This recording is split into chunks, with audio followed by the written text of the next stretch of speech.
Welcome to What's in a Game. On today's show, the NBA trade deadline is here, and experts are calling it the great salary shedding. What savvy midseason moves have other teams been able to make? Did Denver get in on the action?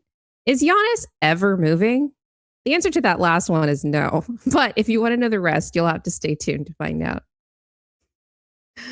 Welcome back to What's in a Game. I'm Grace Jean here with my co-host Will Jones. How are you doing today, Will, on trade deadline day? We have Happy the trade deadline day. It's always an exciting time, especially to distract yourself from some Nuggets concerns, I guess, after these losses.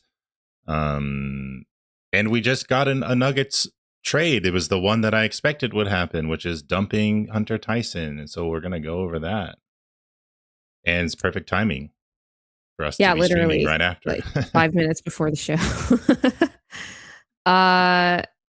Couple notes before we jump into things. The actual trade deadline is in now 55 minutes.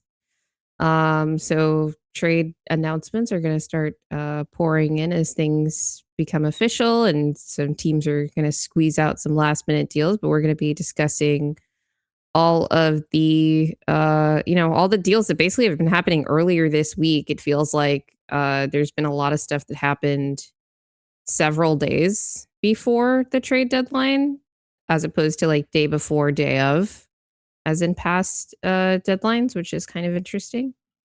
But before we jump into things, please do us a favor, hit the like and subscribe buttons. Really helps us out with the algorithm as we try and grow the channel. Well, before we get into all the trades, there's a lot of them. Got to hit a couple of big news items related to our Denver Nuggets, of course. First one, Jamal Murray named to his first All Star game as a reserve in the West. So congratulations to Jamal Murray. What does this moment mean to you, Will, as somebody who has followed Jamal's entire NBA career? It's a big one, honestly. I mean, it was so expected, though, that like it's such a slow growing thing. Like when you see someone putting together an all-star campaign, but I'm definitely happy for him. It's probably his best season he's ever had up to this point because he starts out slow, and it's what we've asked for, but also it's bittersweet because the one time he's like healthy and is in the zone and is doing everything you're asking of him, pretty much. Like, he's not a perfect player, obviously, especially with like the injuries. Everyone else is injured but him when he's finally putting together his all-star, all-NBA season. So it's just like the timing and everything, it's frustrating. But I mean, if you do just think about it, it is really cool to see for him. Yeah, I mean, there was a lot of talk after the last couple of seasons where Jamal did fall short of the expectation of him coming off of the championship run. Injuries here and there, but also just being able to play at the level that he ends up playing at for the whole season. And this year, obviously, Jamal hit the ground running. And I've been saying since November, I think Jamal is playing at an all NBA level, perhaps not the last few games. So we're going to talk about that a little bit. But just in terms of like his overall play and effort, the focus, everything is there in a way at this point in the season that just hasn't been the case for any season that I've been following the team. And I think, players deserve credit for that, because you hear all these stories about guys that like never change their habits and whatever, over the course of the season. And Jamal's in his ninth NBA season now? Could be 10. 2016 he was drafted, right? Because I feel like it was Jokic's 10th season last season. So I guess his 11th then. And wow. they were 1. That's so wild. Oh, no, this is his 9th, I guess. It is his 9th. Yeah. Okay. Yeah. Wow, I really pulled that number out of my ass. Not gonna lie. I was like ballparking it. Anyway, got it right. Yeah, and it's like, it's good when guys change their habits for the better, and hopefully he's able to keep this up. I wanted to get into the stuff with like reviewing the Nuggets last few games, but I think like the big important thing with respect to like their record, so that we can get into the trade deadline stuff, is that they're 3-2 in their last 5, including a 3-game losing streak over the last 3. It's not great. Jokic has not really looked like himself since he got back from the injury. And that is like a big contributor to these losses. And I think it's just a process. Like, I think that maybe Nuggets fans, myself included to a degree, but I feel like I started to accept it pretty early, this is what it looks like when your best player is coming back from a long-term injury. We've had guys out, especially AG, Jamal even for stretches, that come back and don't look like themselves, and it like very tangibly definitely like affects the team and their like ability to win and like that player's overall impact. It's very different when it's your best player and it's like, well, 90% of our possessions like depend on you to be like good, or at least like even in Jokic's bad games, like he's not usually bad for like physical reasons, right? And so I think that my takeaway from the last few games is just, this is what it looks like when your best player comes back from like prolonged injury absence. It's like it's a combination of like trusting like the injury again, but also being incredibly rusty from the game after missing, a month plus. And I think Nuggets fans are going to have to just be patient with that as he comes along. And it is also something that really worries me with, the new injury status of Peyton Watson that we don't actually know because the MRI hasn't been announced yet. Left last night's game against the Knicks with a hamstring injury. That they haven't, we don't know how severe it is, how much time he might miss, etc. That in combination with missing AG for another month, which we talked about last show with another hamstring injury re-aggravation. It's just like, damn. Jokic has definitely been away from this team and he's like getting back into the rhythm of things and also trying to like build up like various facets of his physicality for the game. But it's really hard to get a rhythm with the team as a whole with like not having the rotation together for, any stretch of time since mid-November, because of the injuries that predated even Jokic's. So it sucks, but that's kind of where we are, folks. Yeah. There hasn't been like official news on Pwat yet, right? No, not that I've seen, but I'm keeping the timeline open. We did just get news that officially, which is expected, the Nuggets did convert Spencer Jones. Yeah, so we're going to talk about that. We're going to talk about that right now because let's get into the trades. Well, we have so much to get to today. We've got 48 minutes until the actual deadline of trade deadline day. And we just got another piece of news that we'll talk about in a second. But first and most important news item, because it pertains to the Denver Nuggets, is that the Nuggets traded Hunter Tyson. Sorry, that was you saw to that news. Yeah, I know. We'll get to it. The Nuggets traded Hunter Tyson to the Brooklyn Nets. You want to bring that graphic up?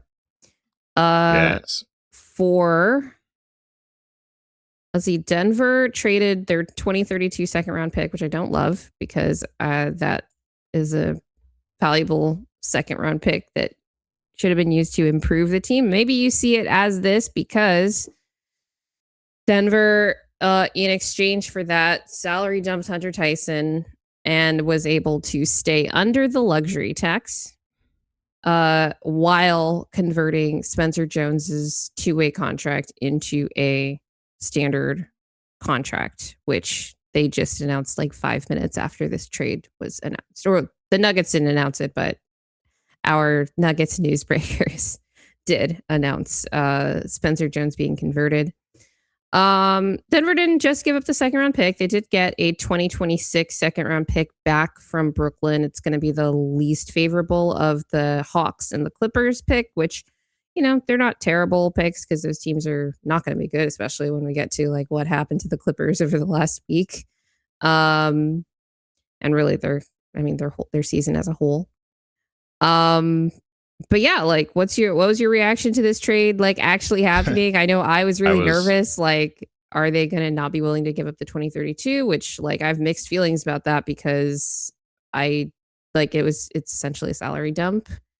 But if you want to be like put on your Josh Kroenke hat, it's like, well, we gave up our 2032 second round pick and we gained Spencer Jones on a standard contract. Yeah. I'm happy about it. I don't care about this 2032. I don't care about sucking when Jokic is done. It's like, yeah, maximize the window now. Hunter Tyson has just been a roster spot that we never use. Now we actually have traded him or like gotten rid of him and opened up a spot for Spencer Jones, which we knew needed to happen. We had a roster spot already. This is for money reasons because there was nothing preventing them from converting Spencer Jones's contract. Well, you get Spencer Jones while staying under the tax. Right. Staying under the luxury tax. Luxury tax. Yeah. Repeater. That's all that we're going to be talking about this trade deadline. It's not just the Cronkies. Like, it's every fucking team.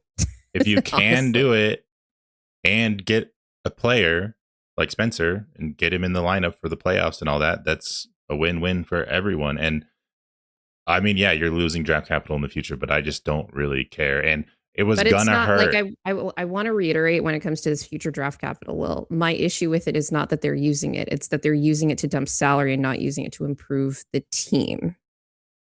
Yeah, right. Well, we did improve it in a way, right? Because you get Spencer. Well, that's the Josh Kroenke had, right? Like, that's the point, is like, you could have done that anyway.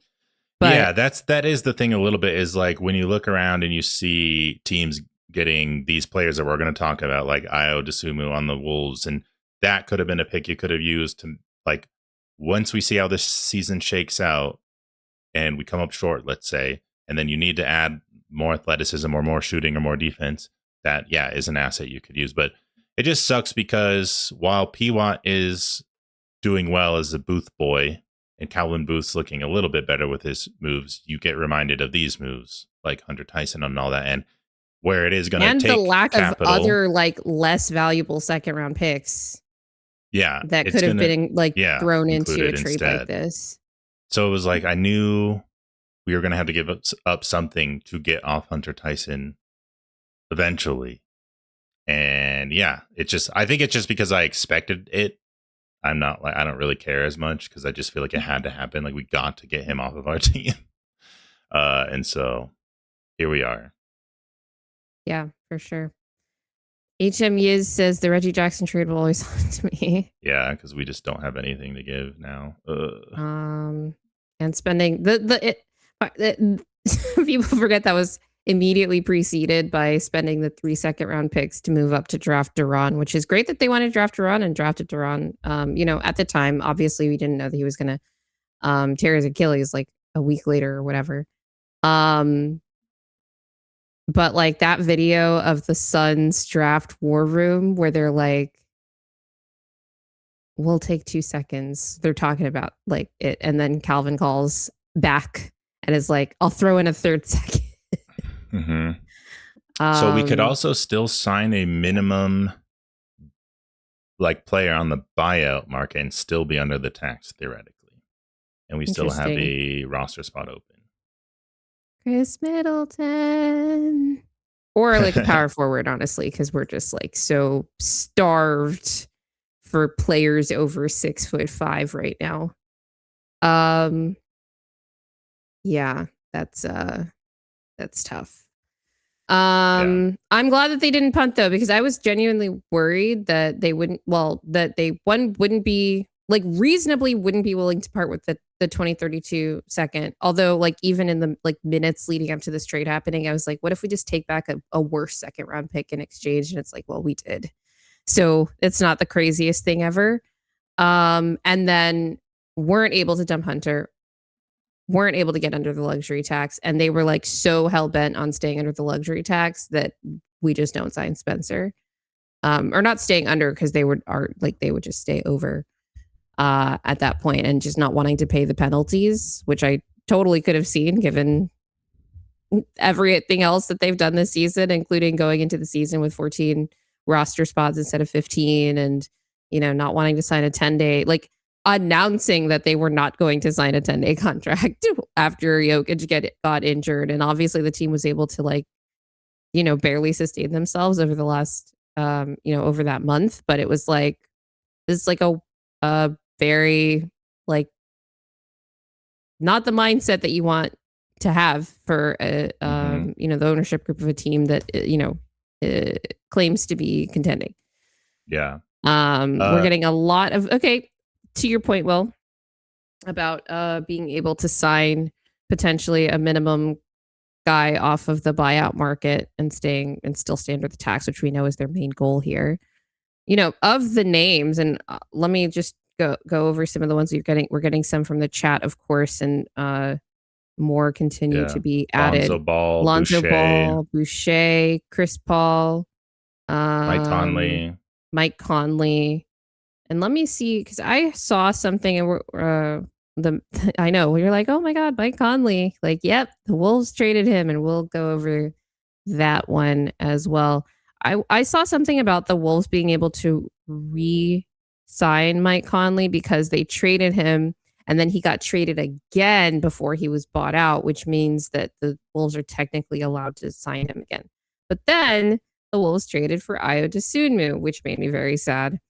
So I need to see if they even have a roster spot. They do. Let me see if they're and they have space under the luxury tax as well. So I feel like Mike Conley is probably most likely just going to go back to Minnesota. Unless he's like pissed. I don't think that Mike Conley at his stage in his career can be like randomly like, I'm pissed off because you like randomly traded. Of course I'm not coming back. It's a big deal to like move your life again. And if the team is willing to take you back like basically immediately, I feel like he's just going to do that. So unfortunately, the Wolves found a loophole to be able to give up Mike Conley and then immediately get him back 2 days later. Or a day later. Like this trade literally happened yesterday. Yeah. For those who want Mike Conley. But what are the names that stand out to you? And if not names, is there a particular player archetype that you want Denver to target? Specific positions of need, either for the rest of the regular season or specifically for the playoffs? I kind of want like anyone who's like a bruiser in a way. Like you want a big. Yeah, like I want someone who like a wing, like a forward. I just feel like we're seeing the Thunder and the Pistons and the Knicks and just being super physical. And I hate to admit it, but the Nuggets do get like bothered by really athletic, strong teams. Like, and that's just been the case for the last like 3 years after, or since we won the title, and teams have been putting these teams together who can like foul and be aggressive. And I just like want more like stability. Like AG goes out and you see how much we miss him. Like the version of AG that's healthy and can guard and be big. And if he's going to be like struggling to be healthy and stay on the floor, I'd love to have someone to throw at athletic people that we're facing in the playoffs. Another breaking news? Yeah. In addition to the previous trade announcement, let's see here. Thank you, Michael Scotto, for getting trade details before Shams just tweets out broad strokes of trades. Who is it? There's just so many things. All right, let's talk about the trade that broke like as we were starting the show. Are you seeing the Mathurin news or are you seeing Yes. Oh, okay. So Ivica Zubac got traded to the Indiana Pacers. The Clippers traded him to the Indiana Pacers. And this actually leads into the next trade that we, had in our notes, because the Clippers have been on a spree. They are just like, nope, get rid of everybody. Maybe we get some young talent back. Maybe we get some draft capital back. But they are tearing that down, They're tearing down the Clippers. The Clippers are tearing themselves down and tearing themselves apart. So they traded Zubac to the Pacers. in exchange for I Benedict think Mathurin. Benedict Mathurin, but I believe there was also, was there not draft capital included in the original? Well, I don't know because Shams didn't mention any. I would be really surprised if they traded Zubac for just Mathurin. So we need more details on this trade.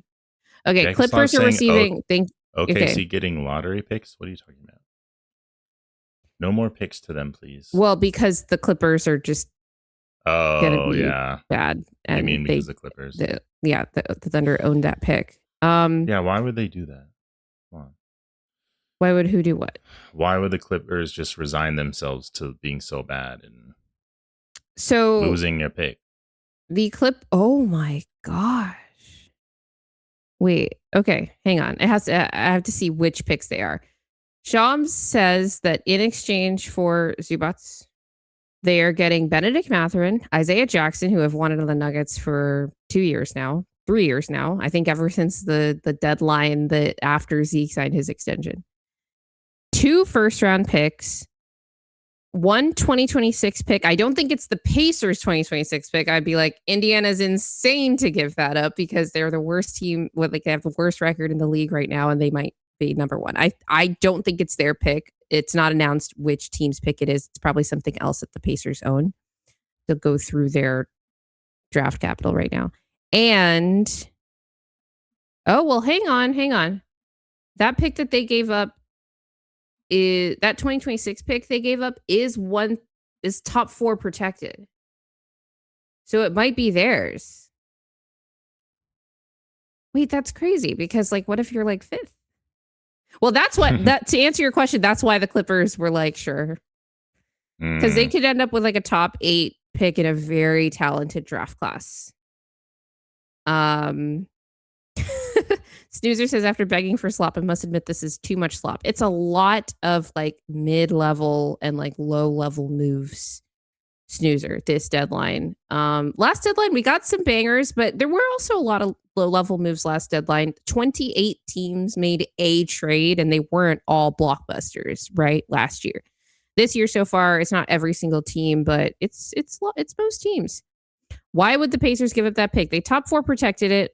They really wanted a starting center. I imagine Ivica Zubac is going to be sitting the rest of the season with back spasms so that they can continue to be as bad as possible, and hopefully for Indiana's sake and mine, because like I don't want the Clippers to get something good. Can be as bad as possible and hopefully end up top 4 in that lottery. But that's not the only pick. They also get a 2029 Pacers unprotected first rounder. I mean, if I'm the Clippers, like the only reason that you're like, oh, we got to compete this year because we don't own our pick, that's more out of like embarrassment because like OKC is just going to get like a really good pick. It's not like that pick is protected. There's nothing that the Clippers could do to keep like their pick that they like their pick for this season. So if they're being offered a top 4 protected pick in this draft and an unprotected 2029 first round pick for Zubac and Mathurin, Isaiah Jackson, too, like Mathurin, you see as an upside play. Like his impact is questionable. But he's had like monster games in the NBA finals. So it's like, well, we have no young players on this team. If you're the Clippers, we need something. Right. And Isaiah Jackson is like a good rotation player. So I see this honestly as like not a Godfather offer from the Pacers, although depending on like, it could be seen as a Godfather offer if they end up like 5th in the draft lottery. Yeah. Yeah. Well, and yeah, they need a center. They lost Miles Turner. Zubac, when he comes back next season, Tyrese Halliburton and him, like, they're going to be a good team again. Yep. So it's a good move. And the Clippers are selling it all. And I wonder if Kawhi is going to be. I think they're selling super high on Zubac too. Like, I think he's great, but he's like, I think 29 now. I'm pumped that he's not in the West anymore because he plays well against Jokic. Yes, I agree. So only 2 times a year versus him, unless we see the Pacers in the finals at some point. Have we already played the Pacers twice this year? I don't think we played them.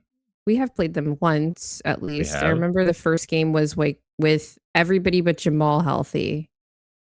I think. And then, because I think that was like a game that that was like the only game Jamal missed for the first 2 months.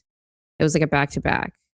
Yeah. And then I think we did play them again because we broke down film in both games about Peyton's defense on Pascal. Oh, that's true. That's true.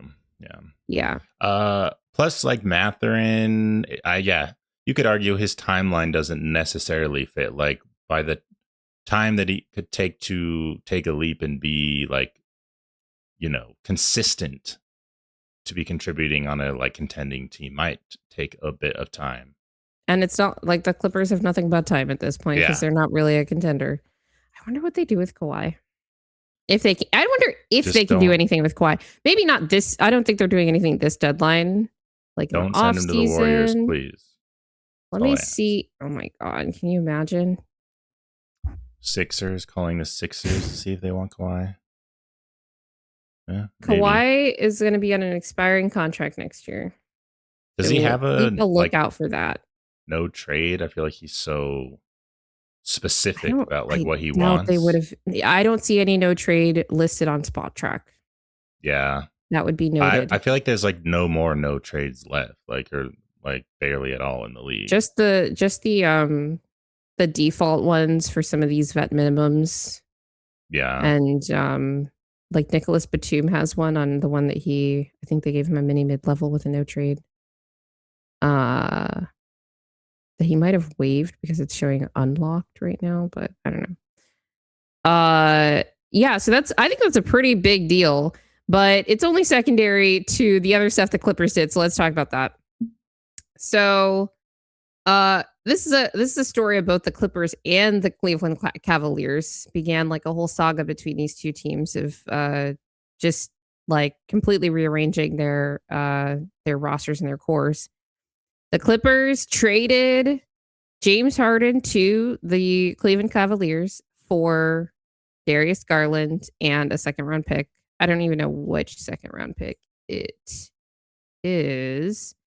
But I mean, it's very like, yes, Harden's older, but he's still the clear better player, and Garland has been way more injured, like less available over the last few years. And I guess the Cavs were like,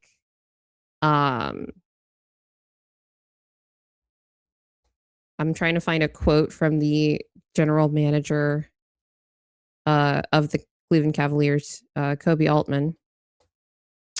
The Cavs decided that they were not competitive enough to contend, which is what you have to like contend for a championship, not just like, well, make the playoffs, like maybe we'll make a conference finals.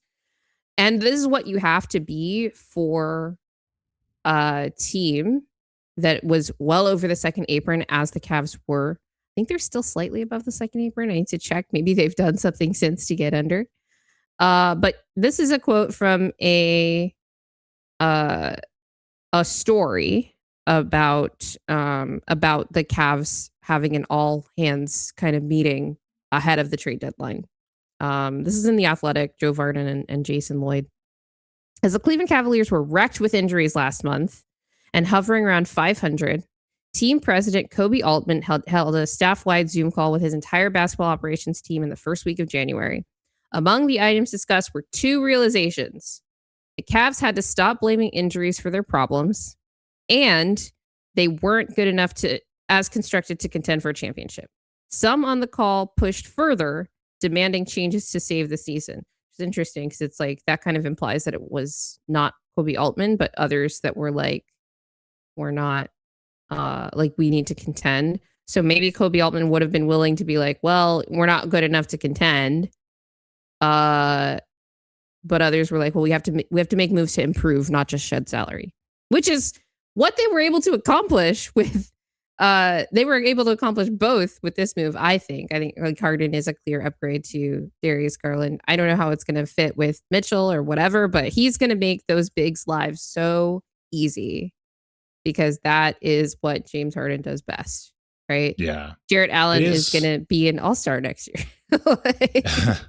And the Cavs didn't trade him. I was wondering about that. It's like, okay, Harden's going to the Cavs. I saw Jarrett Allen and rumors that they were exploring trades, but then it's come out that the Cavs. Well, that's the thing. It's like, are we shedding salary, or are we? pushing to improve. Yeah, because you can go either direction starting from the same conclusion, which is we're not good enough to contend, right? But then the question is, how much do you want to push? And a lot of people have been putting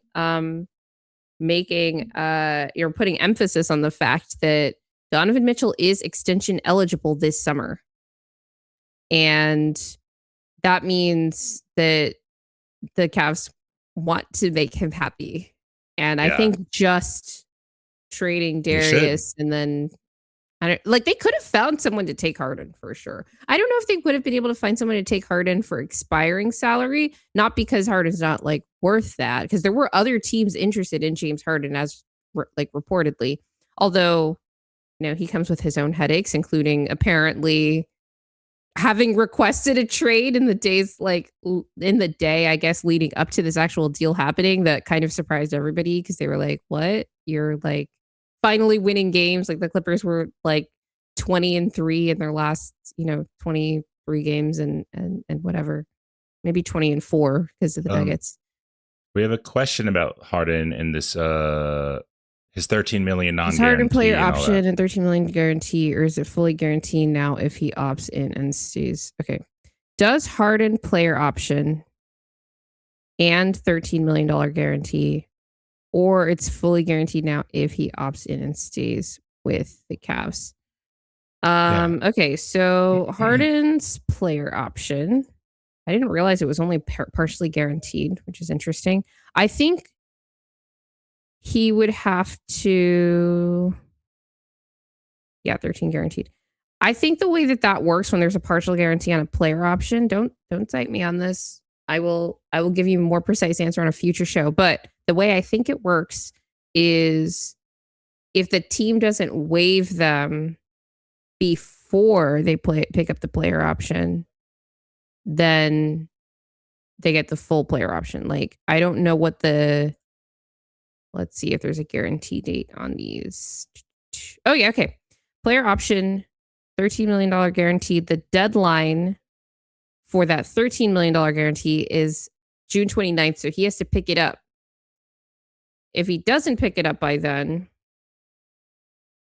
it says it becomes fully guaranteed on July 11th. So that's like weird. I've never heard of a partial guarantee on a player option before. So that's a weird scenario. Yeah. I'm not Vyacheslav, really sure. I think that was Vyacheslav who had that question. Yeah. Let me put a pin in that and get back to you on the next show, because that could be a really interesting scenario for the Cavs when it comes to cap maneuvering next summer. People are saying Denver is going to be very active in the buyout market, of course. It's not surprising. Well, if they've got the room under the luxury tax, well, then I don't see why not. Let's see here. Vyacheslav says if he doesn't pick it up, he's a free agent. Well, that's how most player options work, but I don't understand how the player option interacts with the partial guarantee. That's the part that confuses me. Yeah. Let's see here. I'm just going to make a quick note. Look up deeds on partial guarantee. Yeah. Sweet. Well, we'll probably also just see in the coming days, like buyouts are going to take a while. So I don't think anything's going to happen imminently with that, by the way. Yeah, so buyouts are going to take a while, especially because like nobody's been bought out yet. Like more players will be bought out and be on the able to be picked up off the buyout market in the coming weeks. But you're talking to agents as soon as possible. Because you want, like, most of the time what happens isn't like, oh, this guy's been waived, let's just pick him up. Because you could end up in a situation like the Buffalo Bills did, where they pick up somebody off waivers and then they just never report after the buy because they don't want to be there. Is guys end up going to the place that they want to go off the buyout market. Ooh, voice crack there. And so you're talking to agents as soon as possible and finding out like who's going to be available and who. Darius Slay. Yeah, I couldn't remember his name. Shout out to Darius Slay. Yeah. So, okay, let's look at a couple of other things that the Cleveland Cavaliers did, because the main things for the Clippers, They traded Chris Paul also was part of this. Like we talked about Chris Paul as a potential buyout candidate to the Toronto Raptors. That was the other salary dump that they got there. And I think they got nothing back in exchange, but it was like a multi-team thing that sent Ochai Agbaji to Brooklyn along with a 2032 Toronto second round pick. Toronto took Chris Paul, which got them out of the luxury tax because he is paid less than Ochai. Again, this is the great salary shedding of 2026. And the Clippers just get off of Chris Paul's money entirely, and I think that opened up a roster spot for them, which meant that they were able to take back these multiple players for Zubac, right? But the Cavs, I'm trying to remember if this actually preceded the Harden trade. Is Cleveland traded DeAndre Hunter to the Sacramento Kings, which helped get them under the luxury tax. Helped get the Kings under the luxury tax. For Dennis Schroeder and Keon Ellis, giving the Cavs more backup guard depth, which they've been in desperate need of ever since losing Ty Jerome in free agency last summer.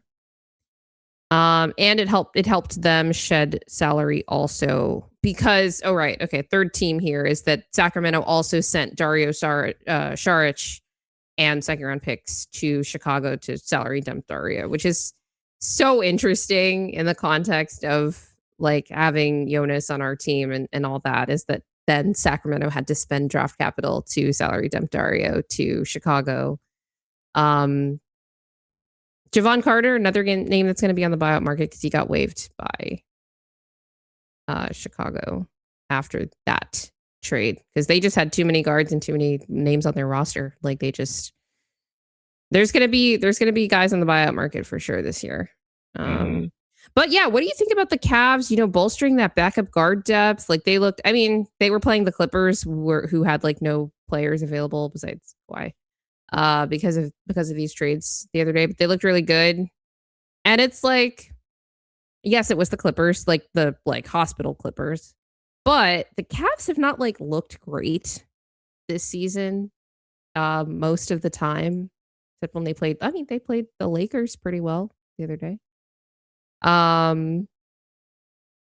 Yeah, but now they have some more athletic backup guards that could defend, and Schroeder can obviously play point guard, and it's an interesting dynamic with Mitchell and all that. But it's like, well, now we have guys that we can use, whereas before we didn't have guys at that position, and they just gave up DeAndre Hunter. The Cavs are so interesting because they're like, we don't care about wings. We're like fine with Max Strus. Like they put their money into the guards and the bigs. I know, it's so funny.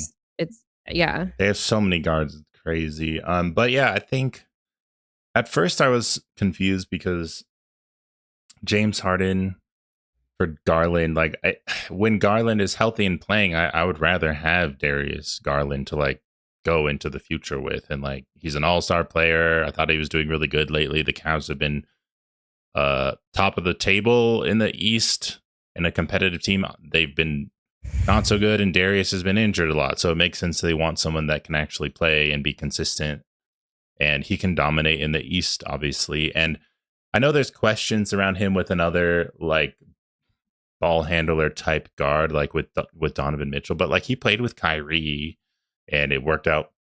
I mean, they didn't win a title, of course, and the personality of Kyrie didn't fit, but basketball wise, it was fine like for them. So I think they'll be pretty good.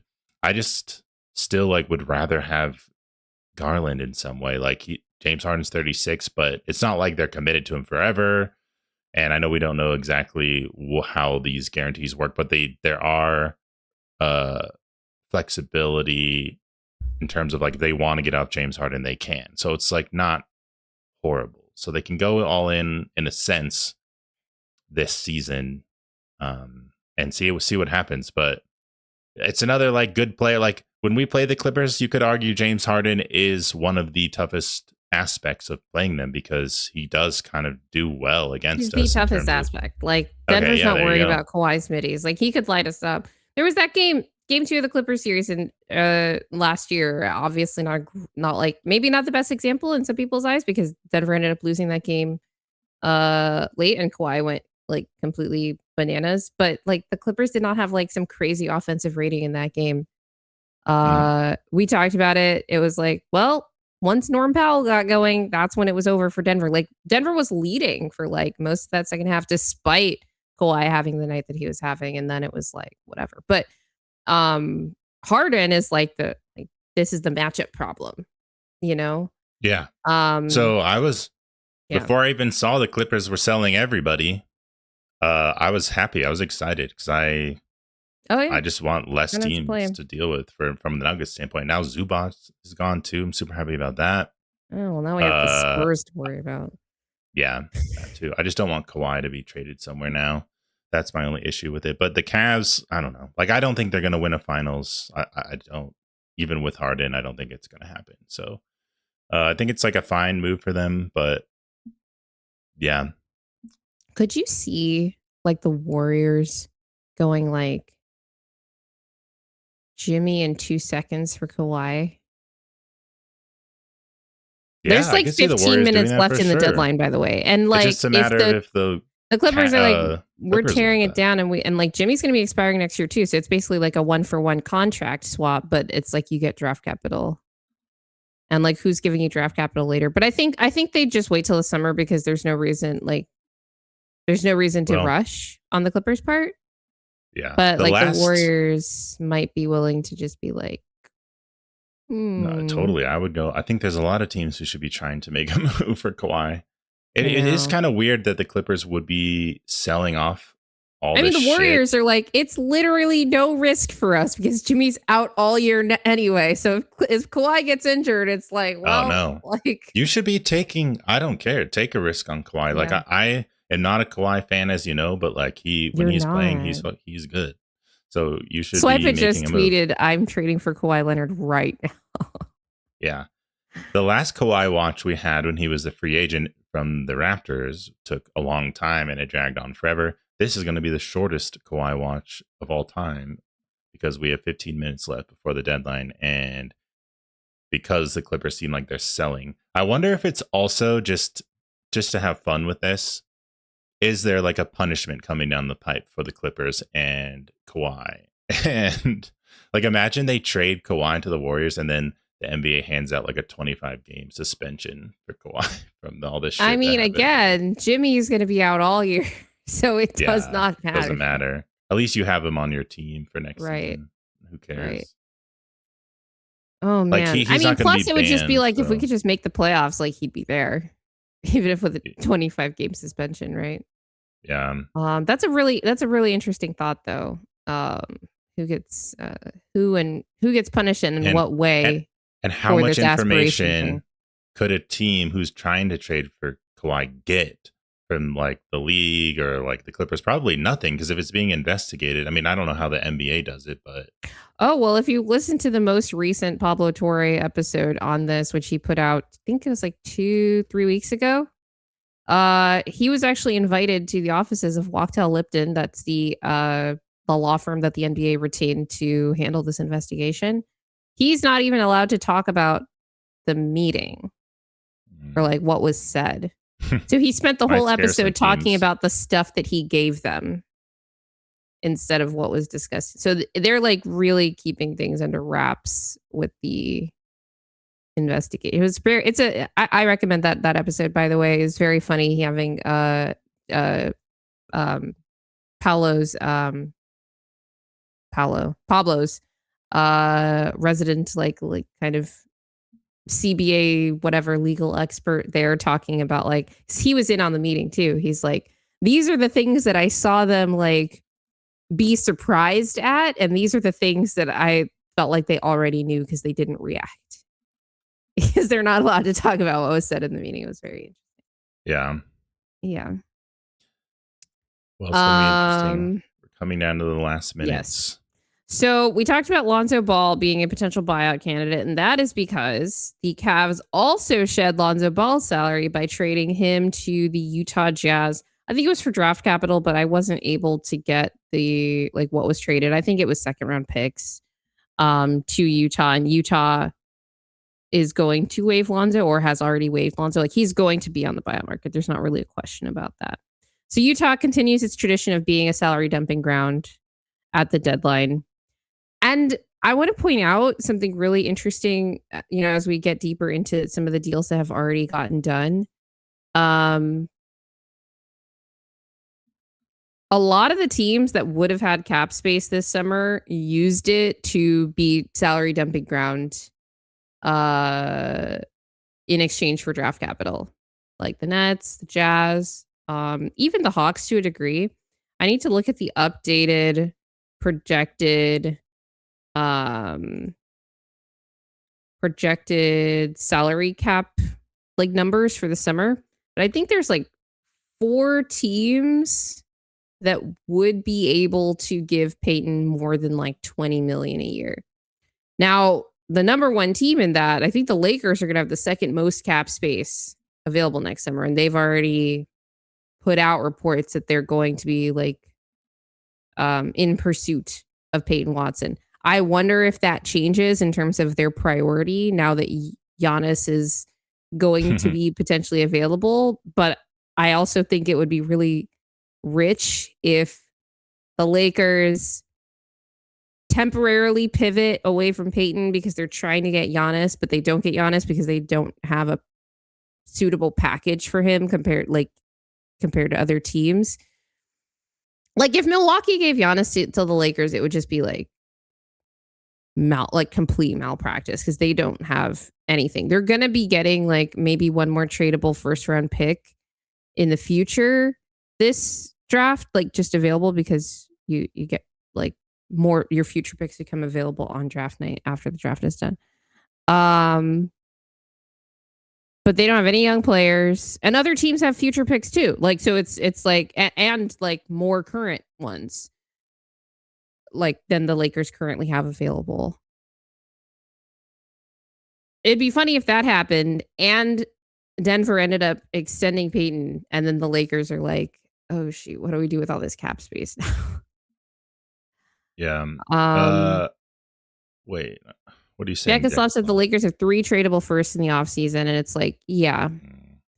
And their far off picks are not going to be as valuable, or they're going to be equally or less valuable than other teams' far off picks because they're going to have Luka and Giannis. So it's like, I mean, what else could you give me? And they don't have the young player, like interesting young players that like another team would be able to give.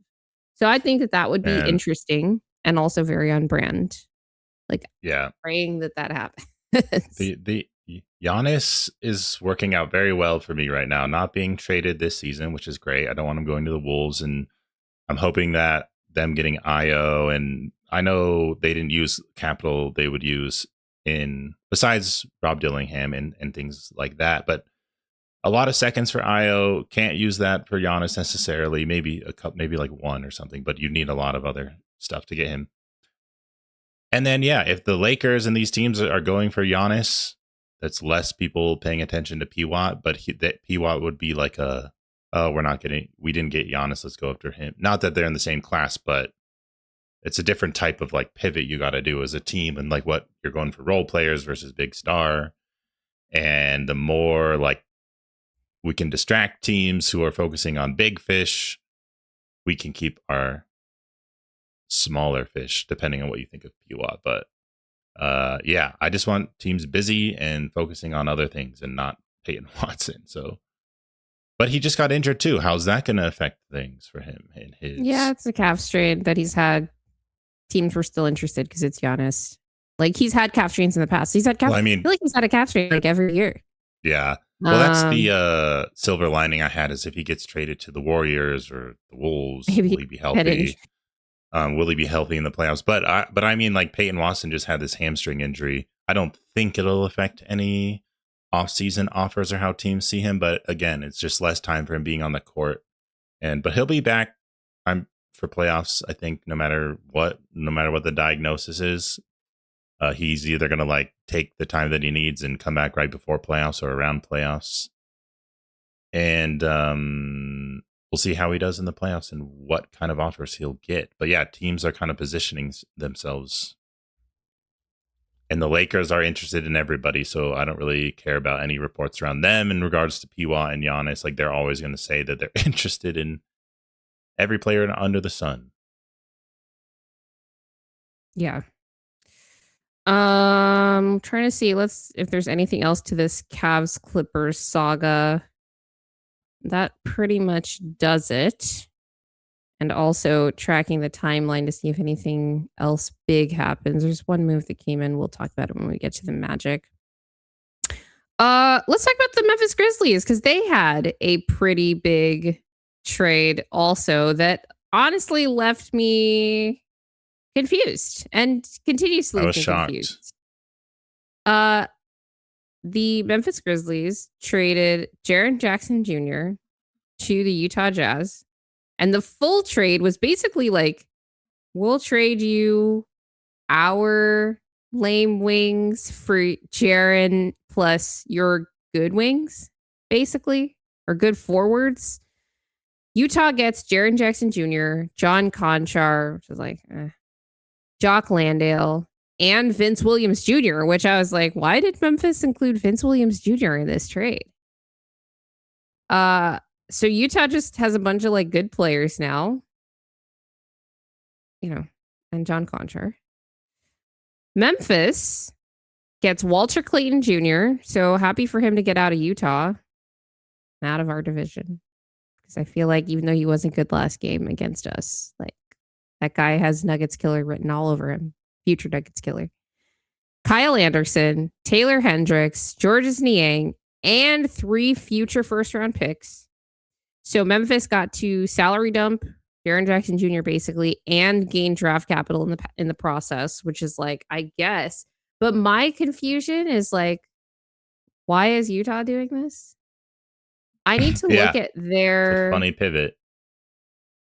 Their draft situation next year. A lot of people said that like Jaren's going to end up sitting the rest of the season with like nondescript injuries so that they can continue to be bad and try to work to keep their top 8 protected pick. Dude, what OKC is doing right now is just absurd. Yeah, they could have up to I think 4 lottery picks in this draft. It's probably going to be 3.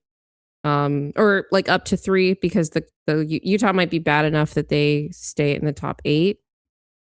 But they have the Clipper. They own the Clippers pick outright, and I think they have a swap with another team that's in the lottery. I need to check Utah. I need to check OKC's draft stock. But next year, okay, so here this maybe explains what's going on here. The Jazz, like, I don't know why they're trying to be good next year because they own their pick. And they have the 2 most favorable of their pick, Cleveland's and Minnesota. So they basically are going to own their pick and then like the best one of Cleveland and Minnesota. And then the other one goes to Phoenix. Yeah, so I don't know what that's about.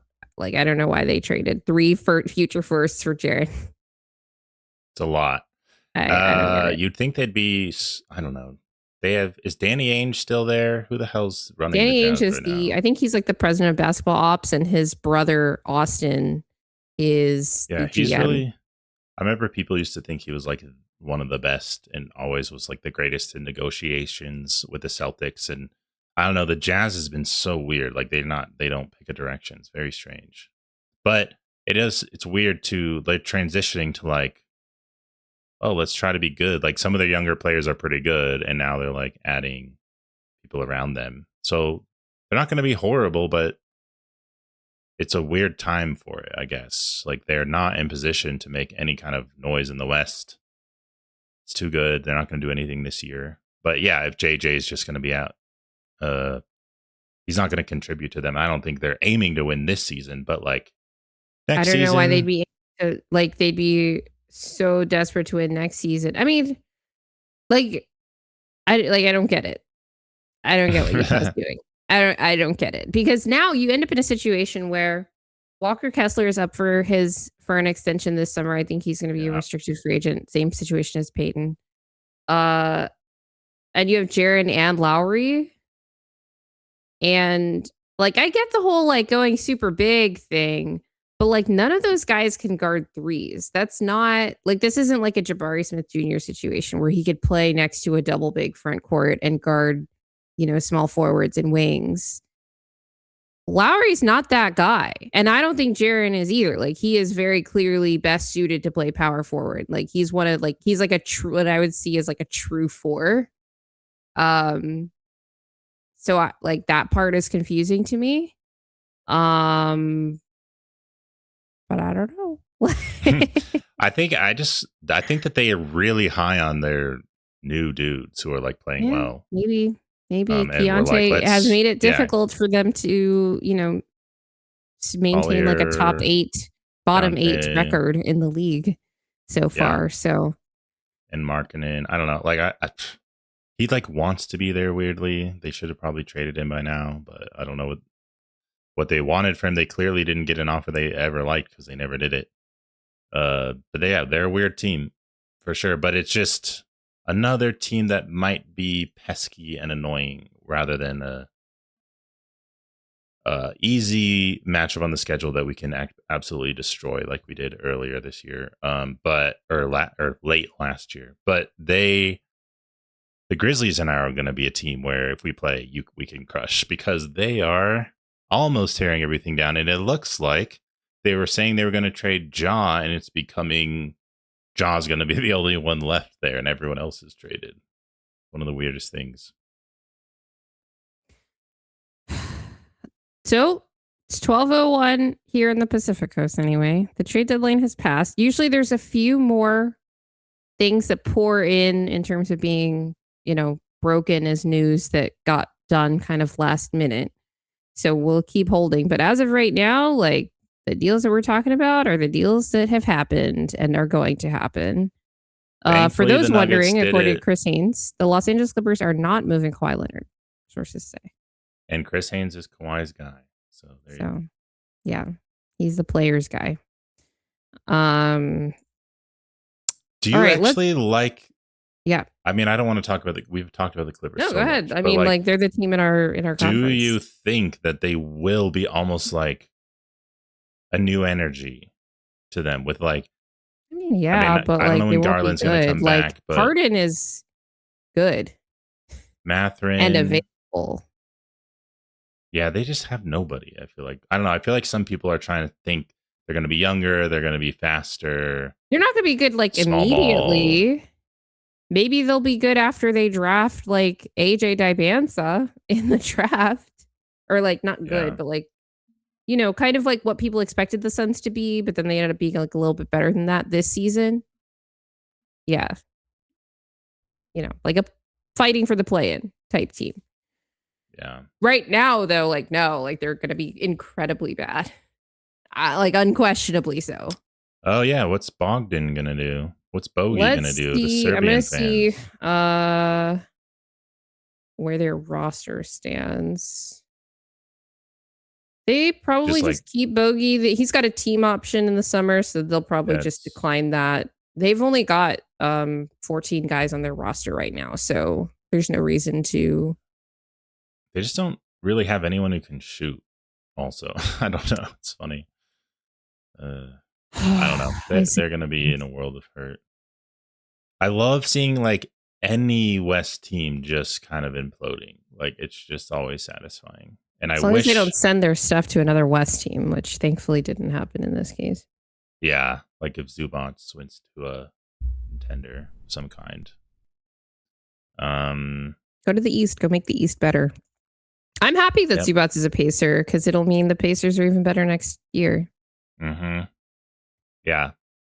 And getting some movement out west, and Giannis is staying in the East. Harden's in the East. Zoo is in the East. But again, I don't know what trade we're going to talk about next, but the freaking Bulls traded a great piece to another Western rival for us. So I'm so sick of them.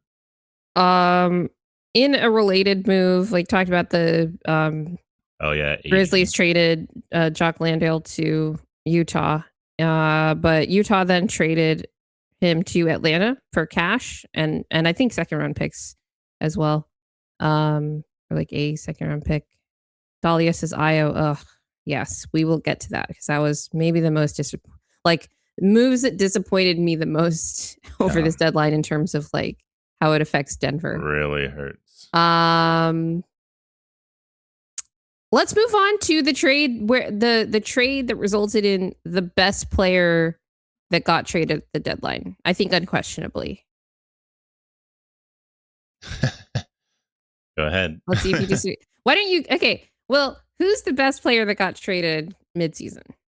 Are you going to say Anthony Davis? Oh, sorry, I forgot about Harden. So, well, actually, what were you going to say? Are you going to say Anthony Davis? Yes. Okay. Like the best player when he plays. When healthy. Like even better than Harden. Like, yeah. He probably is the best player when he's healthy. It's just the health thing that makes him such like a joke in some way. But, yep. So Anthony Davis is a wizard. The Mavs traded Anthony Davis, Jaden Hardy, D'Lo, and Dante Exum to the Washington Wizards in exchange for, this was another like two teams trading a lot of stuff, like a lot of different pieces, right? Similar to the Jaren Jackson Jr. trade. And Dallas got Chris Middleton, AJ Johnson, Malachi Branham, who then got rerouted to somewhere. I'll find it. That was like a smaller move. And Marvin Bagley, plus a 2026 OKC first round pick, which is going to be last in the draft. A 2030 Washington first round pick, but it's top 20 protected. And 2 second round picks. And so essentially, the Wizards were able to turn Luka Doncic into Max Christie, 2 first round picks, Chris Middleton, Marvin Bagley, and AJ Johnson. And 1 more first round pick, because I don't think that top 20 protected Washington Wizards pick is going to convey. Yeah.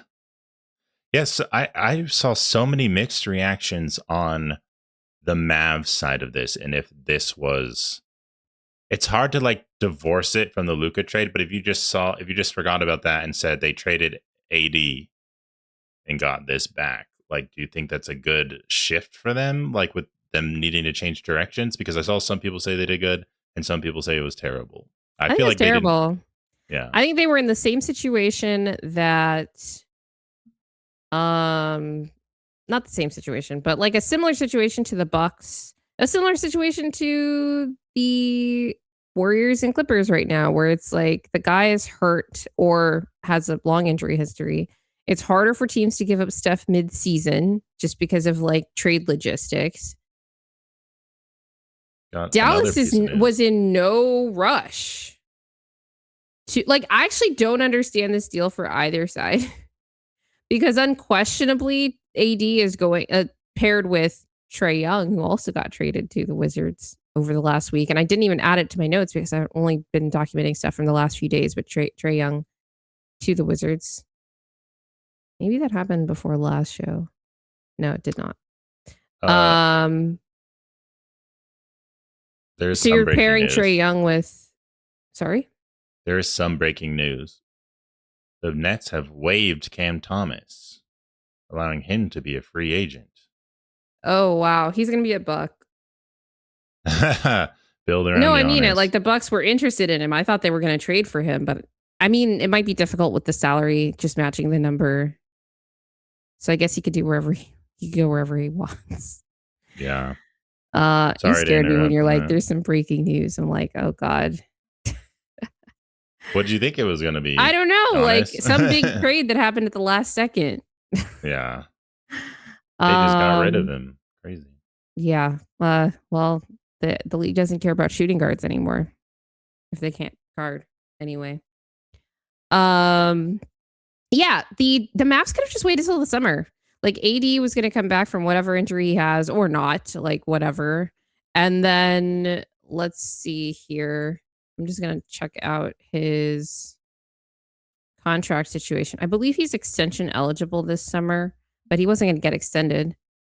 And then after this year, he has 1 year and then a player option in 27, 28.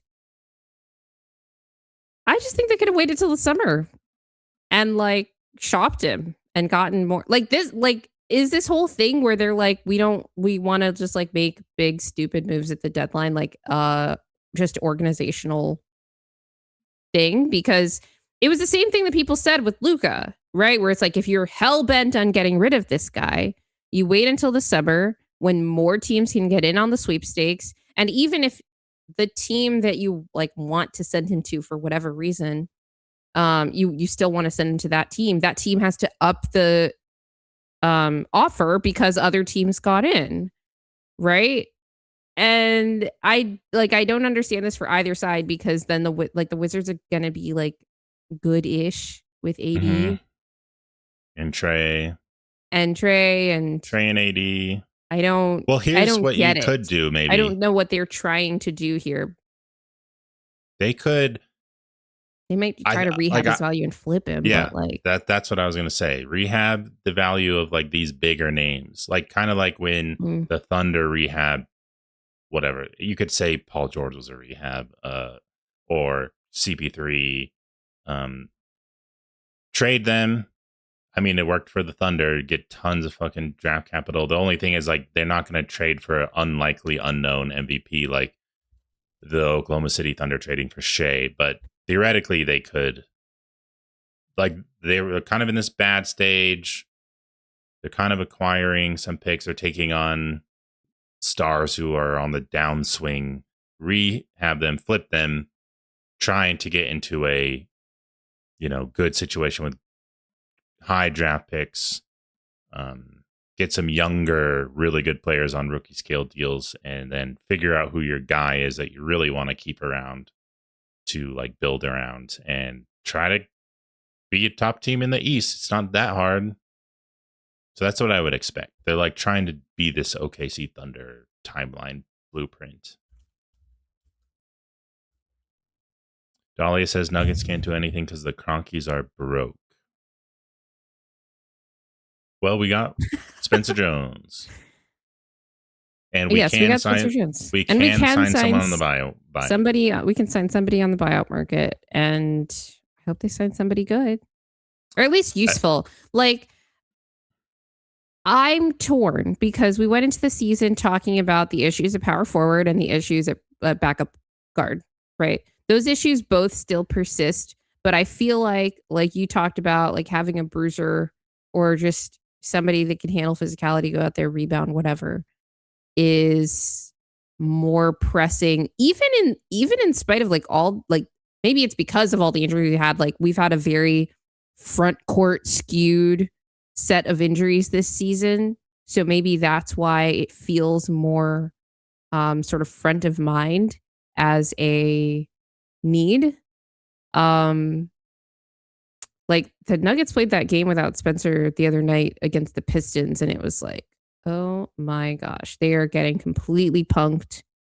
Well, they had the fake comeback at the end, like totally fake comeback. Plus the Pistons they just like let teams like hang around. That was ridiculous.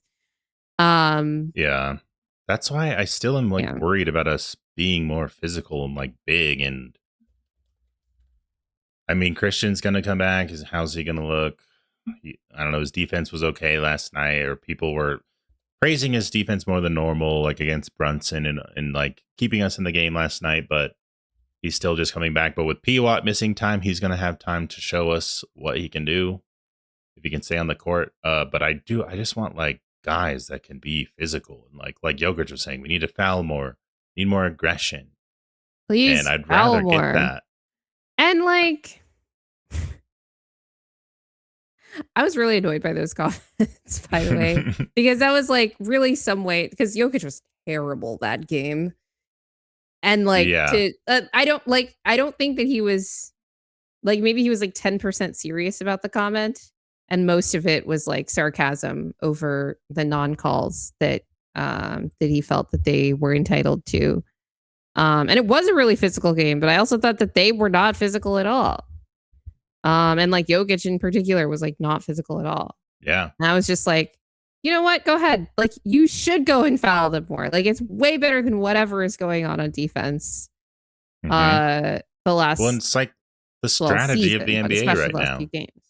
Just foul as much as you can, and the refs will call it sometimes, but they won't call it all the time, and you'll get some turnovers because you're just fouling the shit out of people. To just throw Spencer out there. I don't even care. Like, at least he can stay in front of a guy sometimes, you know? Like, he stays in front of a guy and then fouls him. I'm like, you know what? You did your best, kid. Don't put him on DeMar DeRozan in the last possession of a game. So, please. Because why? But in terms of like the first, 40 minutes, like that's what you should be doing. Because apparently you can't stay, like when you can't stay in front of guys, which a lot of like everybody has been having issues with. It's not just, Jokic, like Jamal, Peyton. Like Peyton's been awful defensively the last few games, and now he's injured. It's just a whole mess. Vyacheslav said the effort was great versus the Knicks. Jokic was very active, doubling and I think moving back. I completely agree, and that's why like they're capable of it. Like, and they did that on a back-to-back. So it's like, spare me with like us having to watch these other defensive performances. That game against the Knicks, like the offense was clearly the issue. Even like Brunson was insane in that game. Can I just say, like, Brunson was absolutely absurd. Christian did get some like really tough stops on him, and he did a really good job, I think, for the most part, like staying attached and recovering like all the way back in front of Brunson. Did a really good job on his isolations. And then Brunson was hitting like crazy stuff, like the kind of stuff that like he's our Jamal Murray if we were the Lakers kind of thing. And it's just, except like Brunson literally does this to everybody. Like he's legit. I know he grifts a lot and he does, but he's also like a cold MFer, especially in the clutch. And like, I was just like, damn it. That's just one of those games, Unfortunately, it also went to double overtime, and we really it was risky in a way going for that game, right? Because double overtime, not like they knew that ahead of time. In hindsight, no, like you don't know that ahead of time. And they should have lost that game. They should have lost it in regulation. They should have lost it in single overtime. But then Christian gets the call on the rebound at the end and made both free throws. I would have bet money, if I were a gambler, which I'm not, that he wouldn't have made both of those free throws. And then he just did, which is great for Christian. I thought he was better in this game than was his first game back the Pistons. He looked really bad in that game.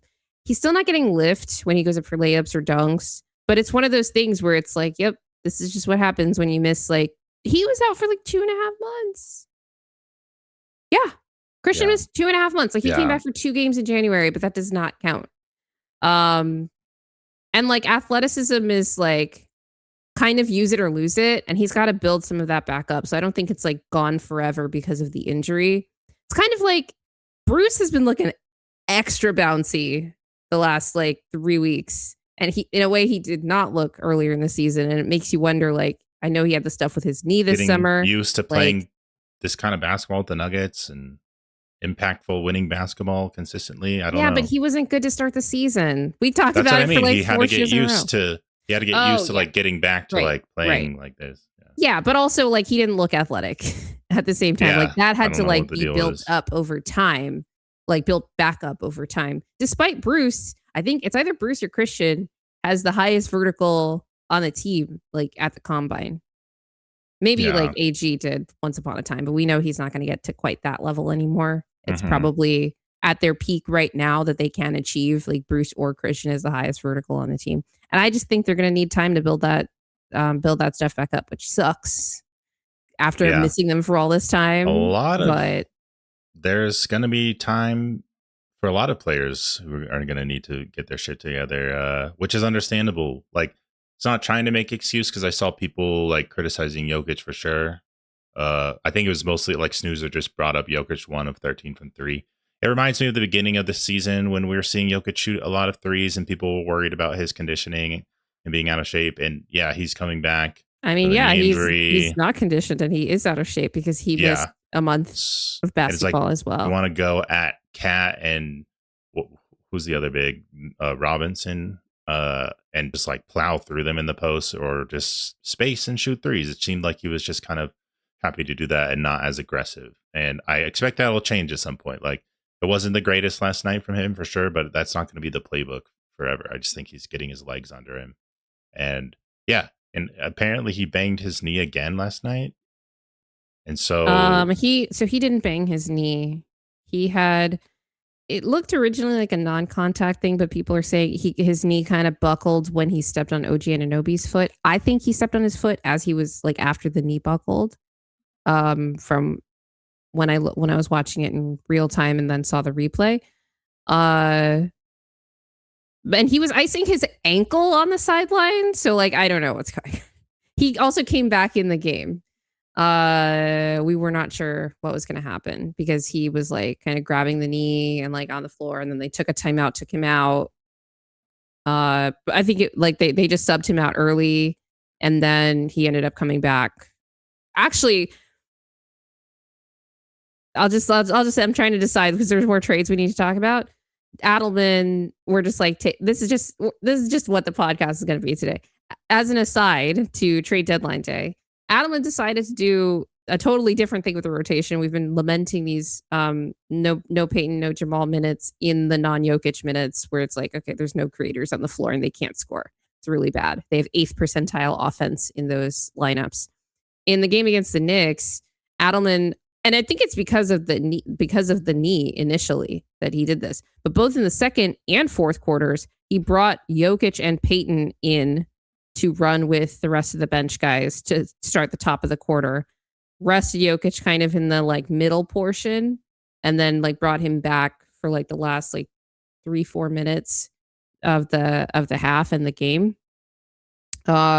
And I don't know if he was planning that or if it was like, Jokic had to like leave the game a little early in that first quarter because of the knee thing. We have to play around with his rotation a little bit. It went pretty well in that they were no longer bleeding minutes or bleeding margin points in those minutes. And so that was, good. Obviously, they end up losing the game, and Val was not as effective in his minutes as he had been in previous games, which hurt the like non-Jokic minutes, obviously. But I don't know if the DA was planning to do that already, or if it was because of messing around with Jokic's rotation. But you could say it was a plan because it wasn't just Jokic; it was Jokic and Peyton brought in those minutes, which was interesting. So I'm curious to see what they do tomorrow against the Bulls in that regard with the rotations, and also like, can they pull out a win? Like, can they end this miserable losing streak? Yeah, I want revenge on the Bulls. I want to kill them every time we play them for trading Alex Caruso to the Thunder and Io to the Wolves and whatever. True, Arturis, what the hell? Yeah, he's just screwing us over at every chance. He did his buddy Tim Conley a favor. No loyalty to Denver. Yeah, the Wolves lost Alexander Walker and made it Dosunmu. It's like, I'm so sick of them. But yeah, and we need more wins. Like, yeah, I mean, the 3-game losing streak sucks, but we played really good teams, and I knew it was going to be tough. And I was worried that we were going to have a little bit of a learning curve with how the team was playing without Jokic and getting into a rhythm with rotations and figuring out how to play in a way. Not that they had a chance to win those games anyway. If Jokic wasn't out, it wasn't like they would win them. But for the most part, I'm just happy because now that Jokic is back and we are playing these more difficult teams and we're losing, that's why it was important to try to win as many when he wasn't playing, because we could be in a much worse position. So it's like, yeah, I'm frustrated and worried about some stuff, but I still think, I mean, it all depends if we're healthy or not. If we are, then we could win it all. Just literally, it's like Nuggets versus themselves is like my main versus the concern cosmic right now. And it's not just the injuries. Curse. It's like, can you get out of your own way even when you're healthy? Yeah. All right, let's continue on with trade deadline day. Arguably, in terms of like swinging the title race,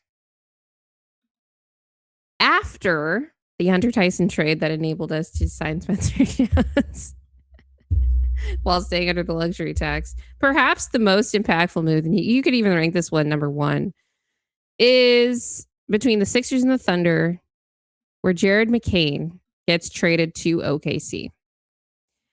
And with this, the Thunder get Jared McCain, and Philly in exchange got Houston's 2026 first round pick that OKC owned for some reason. I don't know which trade they got that from, along with 3 second round picks. So this is like a pretty steep price that Presti was willing to pay. Houston's not bad, right? So it's still like a back of the draft first round pick, but in addition, 3 second round picks. There's a couple of reasons for that. One, the Thunder have too many draft picks to roster all these guys this next season. I'm like, they probably should have just spent more. Just like go like full super team at the deadline here, because I'm looking at their draft stock right now. They have a top 4 protected pick from Houston, which I believe is the one they traded, so I don't know why it's still here. So that one's not the case. They own the Clippers pick. They own, oh my gosh. They own, the Wizards have their pick. They own a top 4 protected pick from Philadelphia, the Sixers. So that's gonna convey. And they have the top 8 protected pick from Utah. That's just the first round picks. In the second round, they've got 2 more second round picks after that. And like, they didn't shed salary. They'll probably do it in the summer if they end up drafting all those guys. In the form of I think Hartenstein is coming up with a team option. That's $28 million. So it's not just the money though, because they're not like OKC is still not like a super expensive team yet. But like Chet and J-Dubs, max deals do kick in next year. It's like roster spots. Like, whose roster spots are these like new drafted players going to take? Maybe Kenrich Williams. Please be a Nugget. Who has a team option coming up this summer. Lou Dort is probably gone, I would imagine, because they've just got so many defensive wings like waiting behind him that are cheaper right now. And Lou is going to get like a payday somewhere.